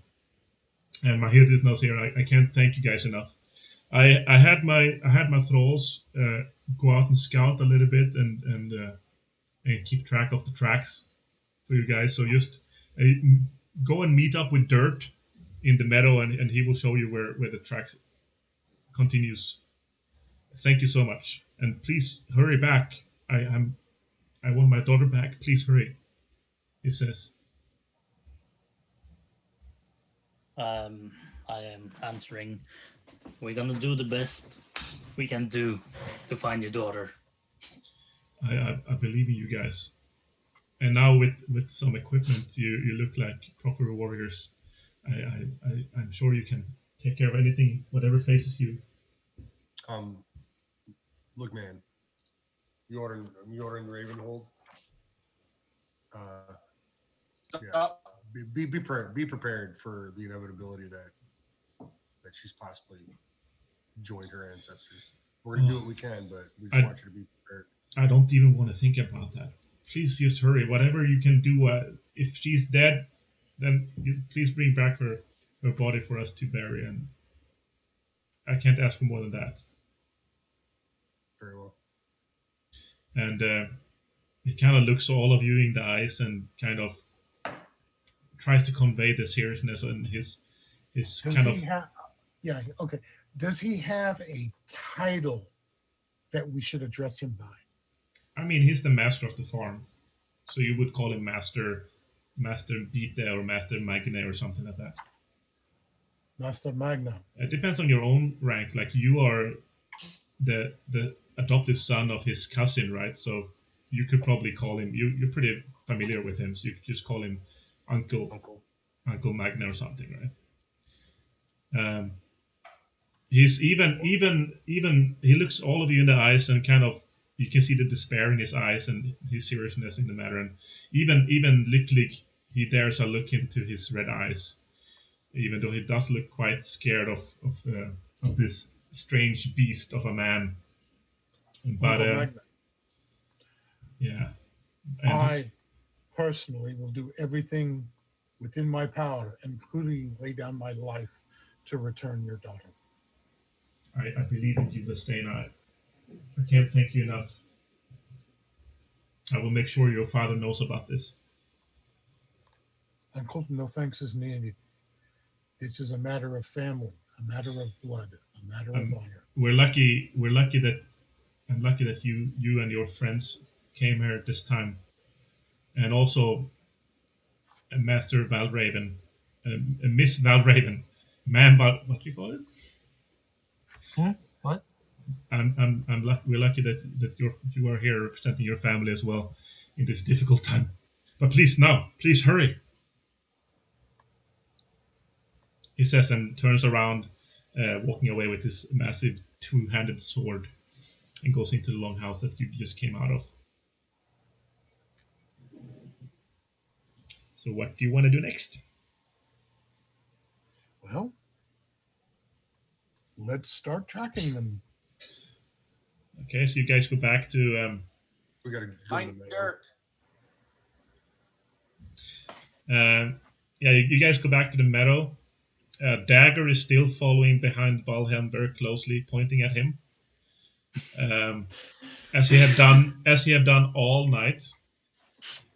Standing. Waldhelm is a dwarf, isn't he? No. Dagger is Valravn's uncle.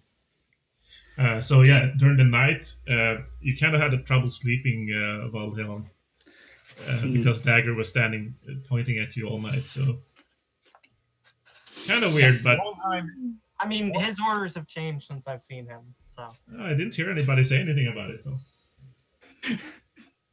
I'm gonna make it difficult when he for got this. back, Val had him put on the padded stuff and get ready for bed and all that. Yeah, I'm presuming you all put on your gear and stuff I'm before you leave. going over to Valravn. Hey, what is wrong with your uncle? He's still pointing at me. It's been like this for 2 days. There are many things he tries to communicate but finds himself unable to because he cannot speak and he cannot hear. Well, what are you trying to say then? I don't know. I mean, You can kind of communicate. Can we with leave? that Can we signal. go in the woods and go find this girl? Yeah. Can we go? So Lycklig had been walking quite a long ways ahead of you guys, and he kind of turns back and shouts to you, "Let's go! Stop talking about this crap." So the trolls are showing you the tracks in the woods, and you can quite easily start tracking them. They're quite, they're quite difficult to see right now since you waited the whole night. But it's easy enough after the little trolls. Nice way to roll the trap. Yeah, I want the people that can track. I want you to roll tracking. I just did. Don't make me roll again. I just did. Ooh, I got a success. Okay, perfect. Nice. So I both, sir. Yes. So Vestain, you kind of see the pile of dung that you found yesterday, and you kind of takes it from there. And you can quite easily follow these massive barefooted tracks into the woods. So you follow these tracks deeper and deeper into the woods, and a few hours later, about midday, this rain from yesterday have started up again, and you kind of pull your clothes a little bit closer and pull up your hoods, and even though it's late summer, it's already getting a little bit colder in the evenings and in the middle of the day, and raining at the same time. That's not a really nice experience, but I mean, it's quite nice in the woods. It smells great in here, especially when it's raining. But kind of the seriousness of your mission weighs on you a little bit, and you continue on. About 30 minutes later, you come to the beginning of a ravine. So there's a kind of halfway big mountain here, and this is a dark ravine, and so the walls of this ravine are super smooth, as if the mountain were cut through like butter with a butter knife, and it's not much more than maybe a meter wide, so like one person going at a time. And the walls are angled slightly to the west, so it's very dark inside of the ravine. Like there's almost no sunlight coming in there. Are we at the top of the ravine or going to the side of it? You're at the entrance to the ravine, like you're at the bottom. So you're coming up to this, and there's a quite big mountain, not a massive mountain, but it would take a long time to go around, you reckon? Do you think we should go through the ravine? Vestain, The reckon. tracks lead. Yeah, Vestain can see the tracks leading to the ravine. Well, Tracks go into the ravine. We follow. all right. Dagger will lead. There's not really many other options of where the tracks should go, so we will follow the ravine. And so which order do you walk in now? Dagger's going first. Okay. I will probably be second. Well, I or Jorin should be second, since both of us made tracking rolls. Go ahead. I'll due to my injury and using a bow, I'll probably take up the back. All right. I Okay. will go second then. Val will probably be in the middle. Yeah, then I'm going behind Okay. almost last. All right. So you push yourself into the ravine, and almost straight away it opens up a little bit, so you can kind of walk next to each other if you want. And after about 10 minutes of walking in this kind of cramped and kind of a wet-smelling place, at least you got out of the rain, but it's not very nice. The only one actually managing to see anything in here is Vestain with his little bit of dark vision. And Dagger can see some things. Oh yeah, right. So yeah, about 10 minutes later, when you kind of walk around the corner, you hear some noises from up above. And Of course. you can see some. If you look up there, you see some. There's some small eyes, many pairs of eyes, shining in the darkness there. Some they kind of look like kind of misty shine, and there seem to be some kind of ledge a little bit further up.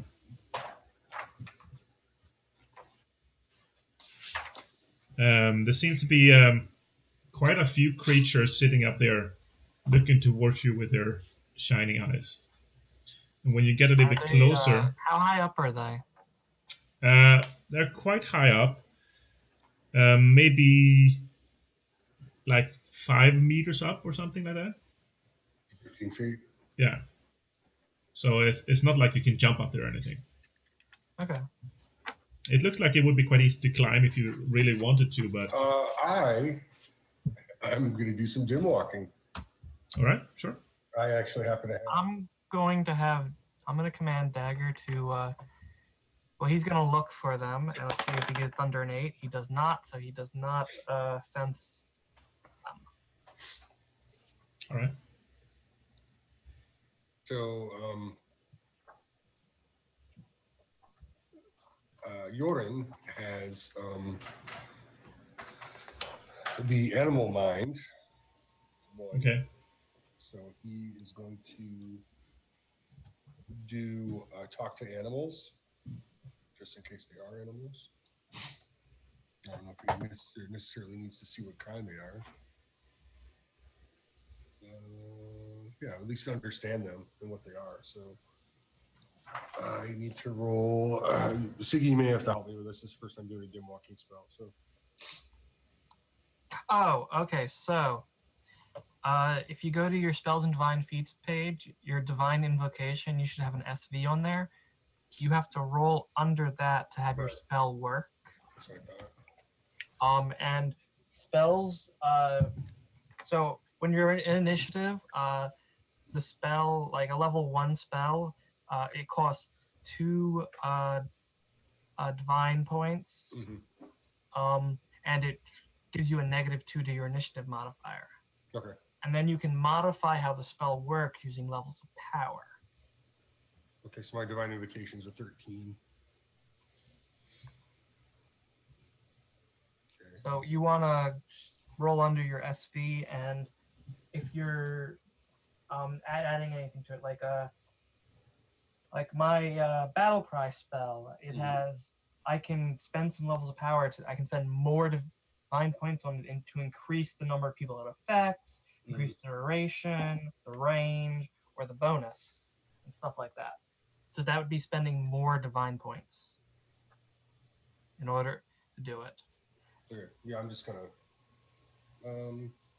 Also, pay attention to what the invocation time is, because that's how long it takes to invoke.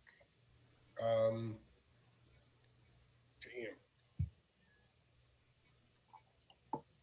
And even if we're out of combat, it's going to be 6 action rounds. That's insane. See, that is about 30 seconds. I think 1 action round is 6 seconds. I think in Trudvang Chronicles it's 5 seconds. Yeah, it's like the opposite of what it usually is in D&D, I think. In D&D it's 6. Okay, so it's 5 seconds. It would take you, like, yeah, okay. Well, I guess the GM will have to allow whether or not I can cast it out of combat right now. Of course. You can cast it out of combat. Yeah, you can cast it anytime. All right, let me do that then. So less than a 13 here.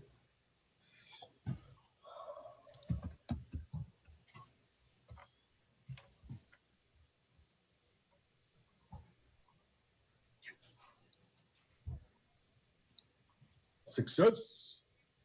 Okay. So how do you cast a spell? How does it look like? What do you do?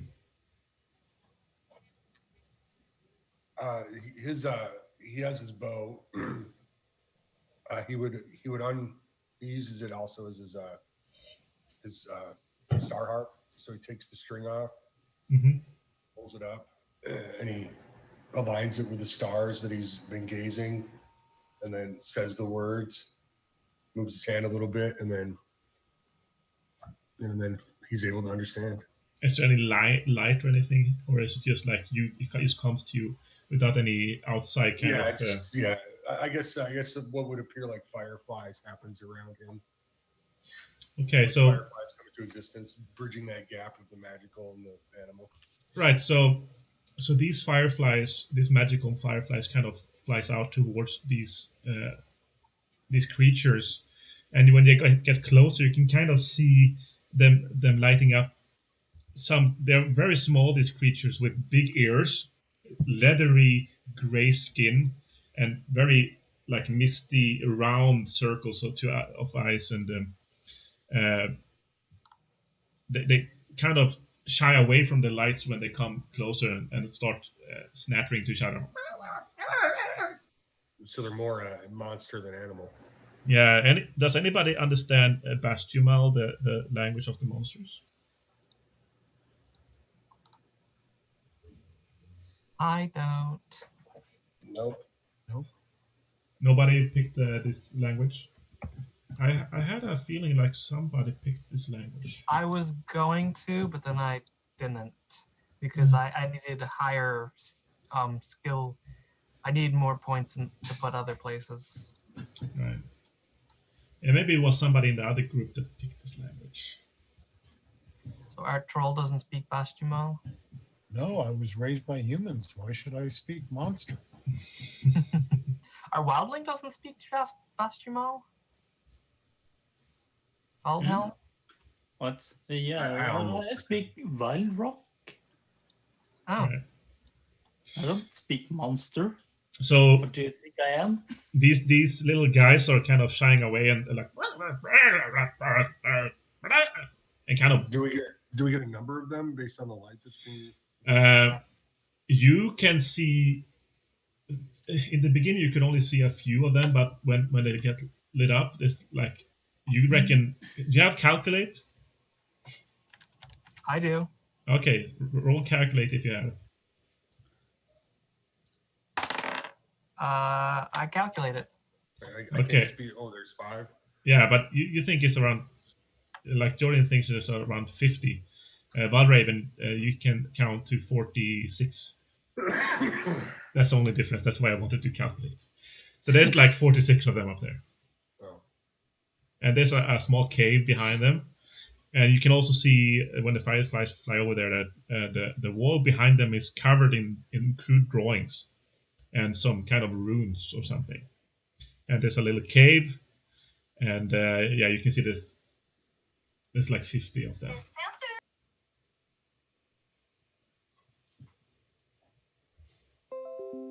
Oh, my connection was a little bit bad again here. Perfect, great. So Val is going to call up to them in Frock and say, do any among you creatures speak our tongue? They kind of look at each other and look, and they kind of. They don't look like they're kinda, like drawing weapons or anything, do they? No. Stumbled on their territory. And they're quite far up, but they do have some weapons, and actually it seemed quite well equipped for monsters. Can I gonna try in Valravn? Sure. Say what do you want to say? Yeah. Do you understand me? And they kind of edge closer a little bit, like looking at you, and they're looking at your stuff. Does I any will of chime in when he speaks and go, I do. Val will You respond understand also me? Wild Frock. It's like, it is not that hard of a language to pick up. Okay. Does any of you have an especially big nose? Yes. Okay. So they can kind of tell that you are a. I am obviously a descendant of a Grey Troll. Right. So they kind of look at you, and they kind of look a little bit excited, and they kind of point at your nose, and then they kind of show like to each other like this, like, oh, look how big, and some of them start clapping like this. Would these be Goblins? Do you have monster knowledge? I have race knowledge. Yeah, do I roll then? Nope. You don't know. Anybody else have a monster lore or race knowledge? No. One to take. We could fall back on our regular knowledge, right? Yeah, you can just use knowledge as well. Yeah, I'm gonna do that. We'll never know. It's a 4, but How much do you have in knowledge? 4. Okay, so you succeeded then, I guess. Let's see. Knowledge. Where was that again? So, I mean, if you had a 4 and you rolled a 4, then yeah, okay, yeah, these are goblins. Goblins are quite excited about big noses and stuff, and they usually live in tribes, and the tribes are usually around can be about 100 to 500 individuals in the tribe. So I guess these are the most curious of the ones living inside this little cave. So they seem to get really excited about Vestain's big nose, and they kind of edge a little bit closer to get a better look. And especially when the fireflies kind of dissipates and goes away, they don't seem to be so scared anymore. So what do you guys do? Were there any animals in the area? Not in this ravine. I mean, what kind of animals can you contact with that spell? Any animals? Okay, but insects and stuff too? No. Yeah, there doesn't seem to be any animals in reach. There is. There's a raven. Oh, okay. Oh, you have the raven with you? Yeah, of course. Okay, in the cage? Yeah, dangling from her belt. Okay. Sure, why not? Yeah, so they're kind of just looking at you guys as you walk in the ravine. They kind of follow you, especially now. Yeah. As we walk.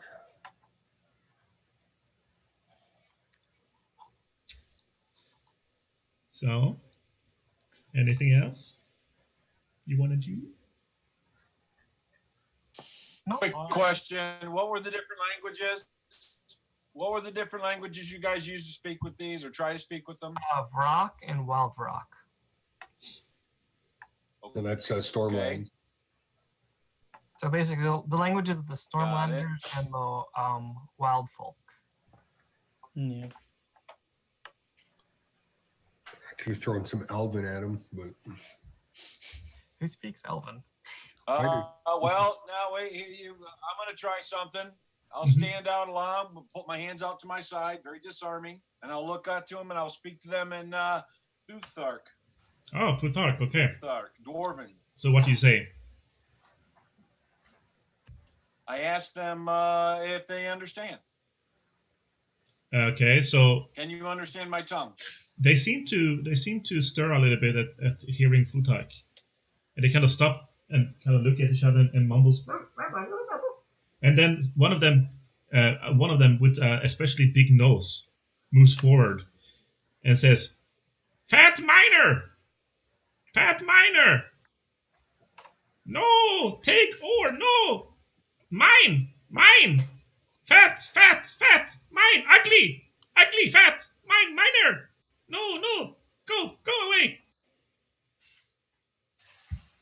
Well, when I hear that, I understand because they're natural enemies. I'll take my hood off and look up at him and say, "We're not here to take from you." Give! Oh, give! Kind of hold out their hands. Give! Oh! Perhaps trade. We are looking for some trolls. They have stolen a young one. If you can tell us where they are, we will give you what they have. Small. Gift. a Give. young woman. Give us. Oh. Small one. If you can show us where the trolls went, where their home is now, when we kill them, we will share what they have. Hey, Vistain, give him some ass beads. They seem confused about your long sentence. They don't seem to be able to understand what you're saying. They just seem to be able to say some few I'll words. just simply say trolls. Many trolls, very big. They traveled this way. They say, "Oh, big, big. Oh, you, big, big." They are like 1 meter tall. And then I point. Yes, yeah. And then I point at Vestine, and I say, bigger than this one, bigger. Oh, so at this point, did they go that way? There's a few more of them coming out of the cavern behind them, at the sound of the word gift. So they come out, and then some more of them. So now there's like 52 of them, Valravn. So they say, "Oh, gift, give," and they all come a little bit closer and hold out their hands. I will look over at Verstein and ask him how attached he is to his recent baubles. Perhaps we can use these to barter for the information of where the trolls are. Would you be willing to part with them? If you mean the beads, yes. They mean nothing to me, effectively. Then I will say exchange or to trade. I'll use the dwarven word for trade. And I'll reach my hand out. I'll accept the beads and try and not smell them too much from Verstein. And I'll hold them up so they can see them. But where are trolls? Very, very big. So the one with the biggest... early. The one with the biggest nose, and of course, since it's the biggest nose, clearly the most brave one, climbs down the side of the wall. It's almost like Spider-Man. He's like super agile. And he jumps up and grabs the beads out of your hand and looks at them and like smells them. Ooh, he says, troll. He says, troll. Yeah. Troll. Yes. Where? Big. And he holds 3 fingers. Okay. And then he says, which could be 4 or 10. We don't know because he's okay. He only has 3 fingers on his hand, so. Right. Yes, many. All of them. Yep, all of them. Yeah. And he says, and he points. Who's the smallest of all the humans? Or Jorim, you're kind of delicate, right? Female. I'm 5'9". Okay, Valravn. And he points at Valravn. And then does 1. Yes. Yeah. How can I be smallest? I'm 185. Yeah, Valravn is the smallest, and also a girl, so that makes sense. And then he goes up the side of the wall again with the beads, and he kind of holds them up with his friends and says, and then all dance around him, and they all dance and touch their nose like this, and like in a sign of reverence to their mighty leader. Okay. And then did he say which direction they were going? You ask him in Futhark? When he was down there, I said, "Where? Where are they?" He points at the end of the ravine. The other direction. The other direction, the one he didn't come from.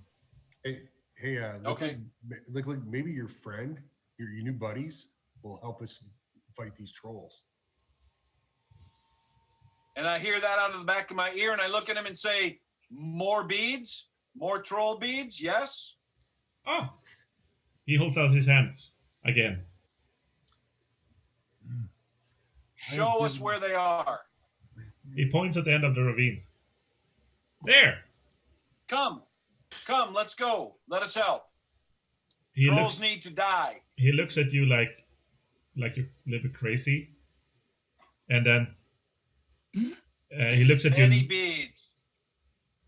he looks at your nose and he says, "Small, not big. True. Mine, big. Yes. Me, big." Very impressive, Big. I tell him. Hmm. Very impressive, very powerful, very magical.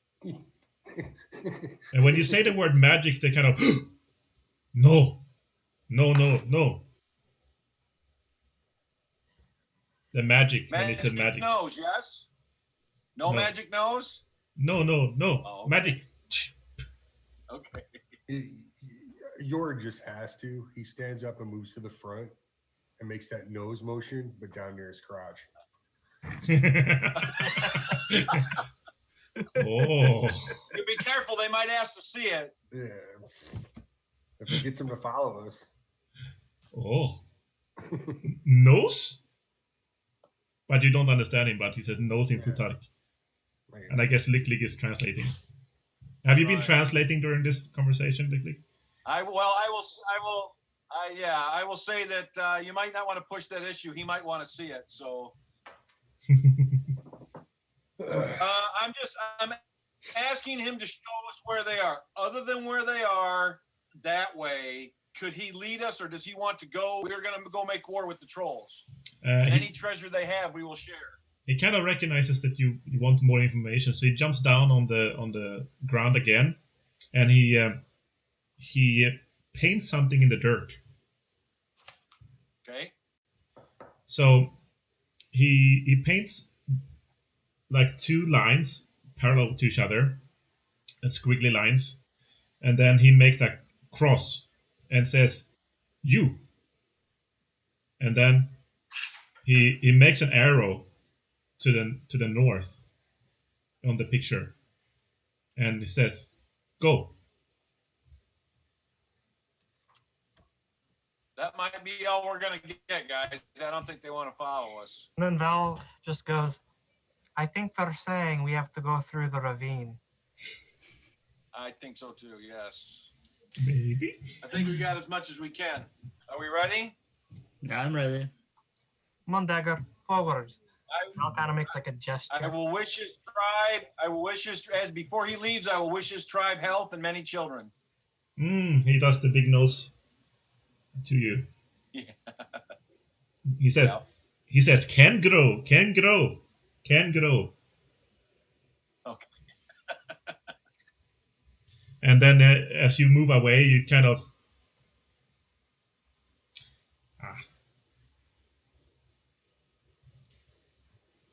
the connection again. My connection fucked up again.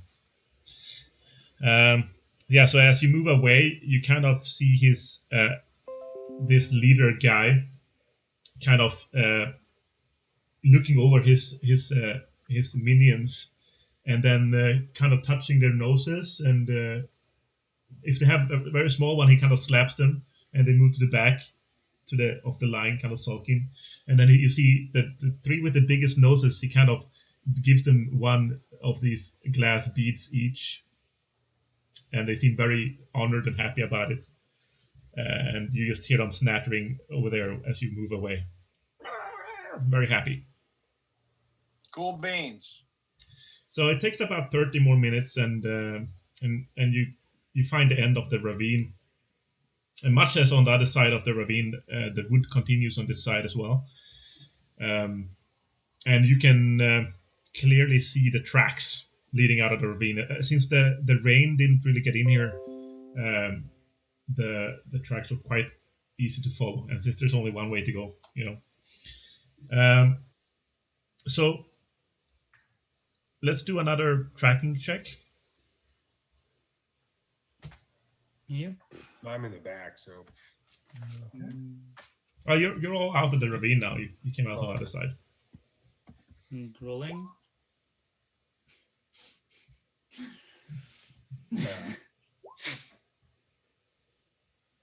Oh, I made it again. Yeah, Yay. lucky.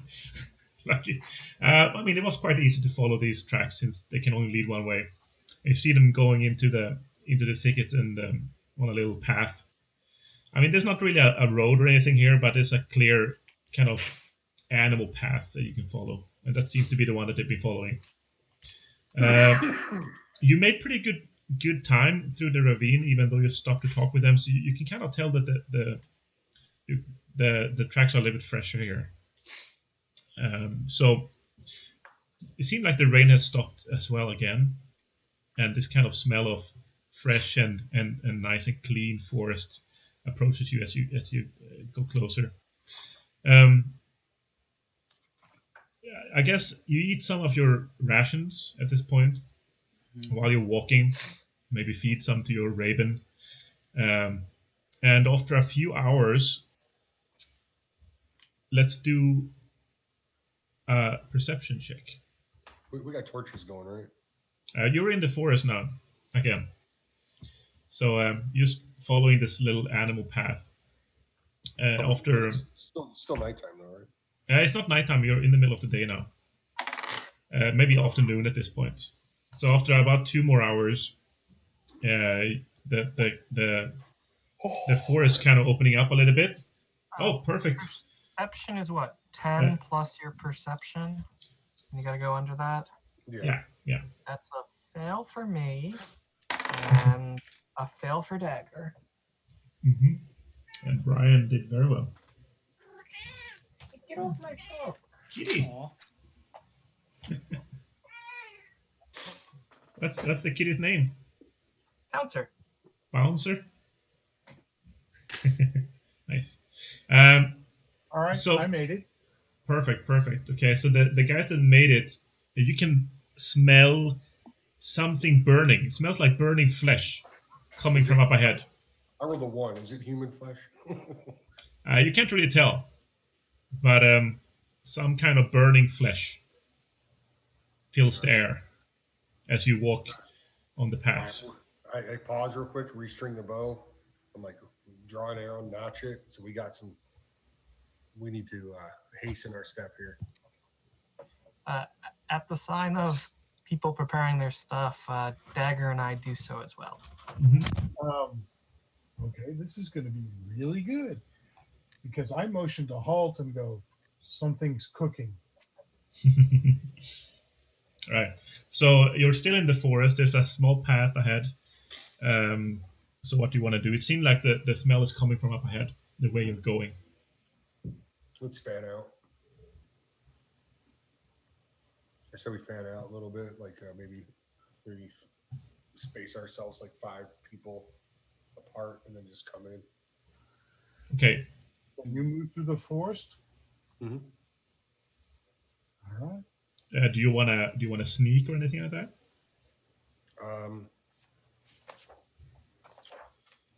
Actually, I think we should just rush up in there, catch him off guard. Val and Dagger don't believe in stealth. Okay, when he says just rush, I run it. I charge in. Yeah, Okay. Let's go. When you get around a bend, you hear some rumbling laughter up ahead and a giggling sound, like like this. Further into the forest, you see the backs of 2 trolls ahead. One is significantly larger than a human, and the other one is not much bigger than a dog. And in front of them, there's a large bonfire, and there's something cooking on a spit, and it looks kind of human-sized. Yeah. They're roasting something on a skewer. Oh, this got really dark all of a sudden. I'm dropping an arrow into that big troll's head right now. Surprise. Ooh. It's done. I'd like to cast Battle Cry. I would like to cast a roar. I would like to cast my arrow into his face. A roar, or let's see. I just gotta need to find my Witner. So you guys want to attack them straight away? Oh, how far away is the flame? The fire? Oh. They are about maybe 20 meters up ahead or something. I have the elemental control as well, holy tablet, so I'm about to control some fire. So if you guys wanna initiate combat, we should do some initiative for you guys. Yeah, I think that's what we're doing. We're rushing in, so we're initiating combat. So let's roll initiative. It's a 1d10 open roll 10, plus minus your initiative modifier on whatever you're gonna do. Okay, so that includes armor and then whatever happens with the spell. Right, armor and whatever weapons you have in your hands and Minus spells. 1 with the armor. Spell I'm going to do does. Okay, now the initiative is whatever we roll minus our initiative. Okay, so you'll see there's a.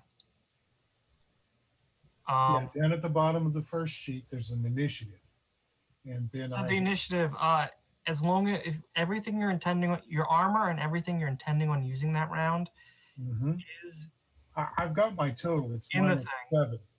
Yeah, if that's all in there, then the total is what you subtract from your D. Okay, so I have a negative 3. Yeah, I'm going to have a negative 3 as well. Wait. Just a negative 2. All right, so.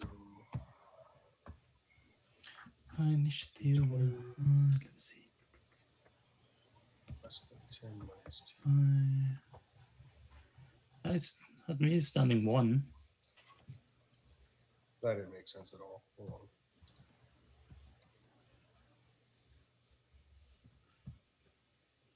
Less than 8. There we go. Okay. Nothing. Let's see. No, that takes time though to do. That takes 2 action rounds. Okay. Okay, it's a D20 or a D10. D10. D10. No, thanks. Plus- Kind of open roll on a 10. Yeah, so you should get as high as a number as possible. Yeah, I got a 4. Hey, Patrick, I sent you a perception check. Oh yeah? Where did you send it? Did you send me a Message message? on Zoom. That was 0. Okay, let me take a look. So, How far was that fire you said? 20 meters? oh. Remember, I don't really look at the chat on Zoom. So if you want to write something to me, I guess Zoom works. Just tell me you wrote something on Zoom and I can take a look. Do I write something okay. wrong right now? So, Dude. Lycklig. Oh, what happened? Oh, fuck. Yeah. Okay. So for the few people that jumped right in and started sending damage and hate down line, I did a quick scan of the camp to see if there's anybody else alive, any other dangers. Maybe there was more than one captive, and the girls in the bag are tied up in the corner against the wall where she can't get away. So I just did a quick. What else is there danger? Or is it just right. So Flynn, what you can tell, the skewer is a big two-handed sword, and on the skewer, it's kind of about 1 meter tall humanoid thing. You can't really tell from over here exactly what it is, but okay? you can kind of the creature. Yeah, it has kind of big ears. Like we just met about 2 hours ago. Maybe. So okay. So initiative then. So 20 to 15. No. 15 to 10. No. 9. We all sucked. Oh my god. 8. 7. 6. 5. Oh, I'm at 6. Okay, 6. Go for it. -3. So I am going to cast Battle Cry. Gonna shout to the heavens, and a thunderclap's gonna respond. Mm-hmm. And that is going to give Dagger a +2 on combat actions for the next 2 rounds. Okay, just keep track of that. Oh, I gotta roll to see if I get it off. Come on, no whammies. Nope. Fails. My spell goes kerplunk. So how does that look like? So I shout up to the heavens and it doesn't respond. There's no Like- thunderclap or anything. Okay. 5, 4, 3. Yeah, Okay. I'll pack I'm it. gonna go for that. I don't know if I took it right. You are The about 1 20 meters 10 away. plus 1. You're about 20 meters away. What do you want to do? I would use my roar Okay. against them. That is So what does it do? making them deaf. Actually, for It's deafening. 8 minutes. Okay. All of them. There we go. Is within a radius of 10 meters. Enchanted immediately experiences severe pain and ringing in the ears. Everybody inside of 10 meters? Yeah, everything around 10 meters, within my 10 meters. Okay, so they're Include us. Yeah. and that's also they are 20 meters away. Okay. If they're 20 meters away, then it's not. I mean, I would. you can move up to your maximum movement and then do the thing. In combat, you need to use combat movement, Yeah. either maximum movement or combat movement plus actions. Because moving is a combat action, but not a weapon action, so you can do it and cast at the same time. No. Well, you can move if you spend 2 CP per meter. Yes. Or I actually found out another thing I can use. Ghost voice. Okay. That will make a noise in the distance within my 10 meters Okay. and make them hear the voice. I'm wondering what that is. So you want to put it somewhere inside of 10 meters from you? Or do you want to Yeah. extend the range or something? You have like extra points to put, right? No, I just have 1 point to put in at the moment. I mean, you like levels of power, I mean. Levels power. I need to step away real quick. I'm probably gonna have to end it one, but hold on. Okay. Ghost voice. Lasting. Look in the book. There are levels. Yeah, I'm of looking power. in the book. I'm looking at the power and it's standing cost. It cost me 4, modify -4. Type lasting for 1 minute, 10 meters. So 1 action. But look at the bottom of that spell. It should say you can add levels of power. And that means you need to add more Vintner points to it. Yeah, that's power of a level increase duration by 1 minute. Increase the victim chance of succeeding on the situation roll by -1. Increase the duration by 1 hour. Increase it by 1 day. Oh, so there's no like a range increase. No, it's no more range. I can Okay. use it for increasing so they can hear it. I mean, they will probably hear it, but since it's kind of 10 meters away from you, it's going to be in your general direction. So they're going to turn around and see you guys if you make Yeah. a sound. I don't have any other I can use. Yes, Except I can use, equip a bow. And Yeah, start you- shooting or you can move up. or move up. Yeah. You can use your full movement if you don't do anything else that round. Hmm? You can use your full movement if you don't do anything else this round. Yeah, I can try to walk into the forest. Use my movement to walk in the forest. Sure. Okay. Do I need to roll for that, or No. If you want to move, Oh. you can use move into the forest. That's fine. Yeah. Okay, so you move down in the forest. Okay, so your initiative was 4. So yeah? next and, one is 3, and then 2, and then 1, 0. Who's next? Actually Brian. Dagger is at -5. Okay, -1, -2, -3, -4, -5. Okay, what about dagger? How far away is dagger from him? 20 meters. Okay. If I use my maximum movement to move, can I still use weapon actions to like defend with a shield and stuff like that? Yeah, that's the question, huh? I would say you can still defend yourself.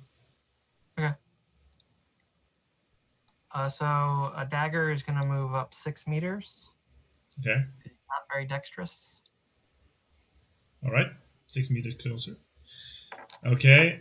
And negative 6, negative 7, 8. That's me. All right, go for it.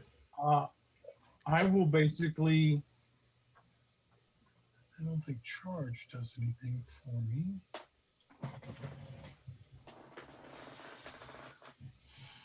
I will move my full movement action towards the trolls. Okay. 11 meters. All right, perfect. All right. Who's left? Lycklig, did you do anything yet? Lim, did you do anything? I perceived. You just move forward. Yeah. Okay. What about Ryan? Wait, did Jorin get a shot off? I switched to. Jorin, were you going to? Yeah, Okay. my initiative would be a lot better, but I decided that I was going to do. Well, actually, yeah, that's what I was going to do. So let me get that shot off here.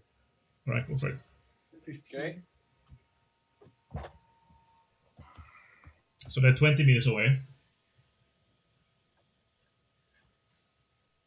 Typed it in a round program. That's funny. Oh, you typed somewhere else? I typed it in Zoom. Okay. That's not gonna work. Less than 15. Okay. Yep. Oh, nice. So which one do you shoot at? The small one or the big one? The big one, right? That's what I said, right in the back of his head.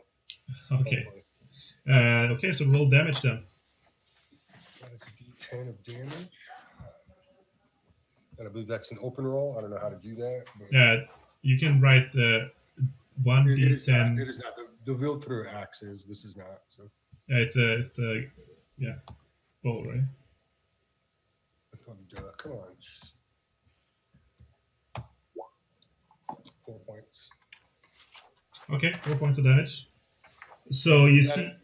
Yeah. That's it for me, gentlemen, because I have to go. But just real quick, he's just gonna keep throwing arrows. So it's every time we get into combat, it's time for Jorin to go. Well, it's we have to try to keep it to 3 hours. Yeah, I know. I know So we had an extra hour this morning for tech stuff, but yeah. So I'm playing in the morning for a reason because now my family's awake and now it's family time. So I understand. So let's do like this. Your arrow is slowly sailing towards. I'll spin some round. To take him out.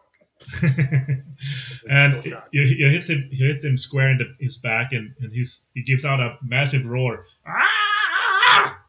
And the little one is laughing, giggling, looking at him, like jumping around, trying to grab the arrow, but he can't really reach. And the little one is kind of pointing at. And let's see what happens next time we meet. Okay. All right, guys. All right. So let's finish there for today. And good to be back again, guys. Nice to have you. And it was fun. see you next time.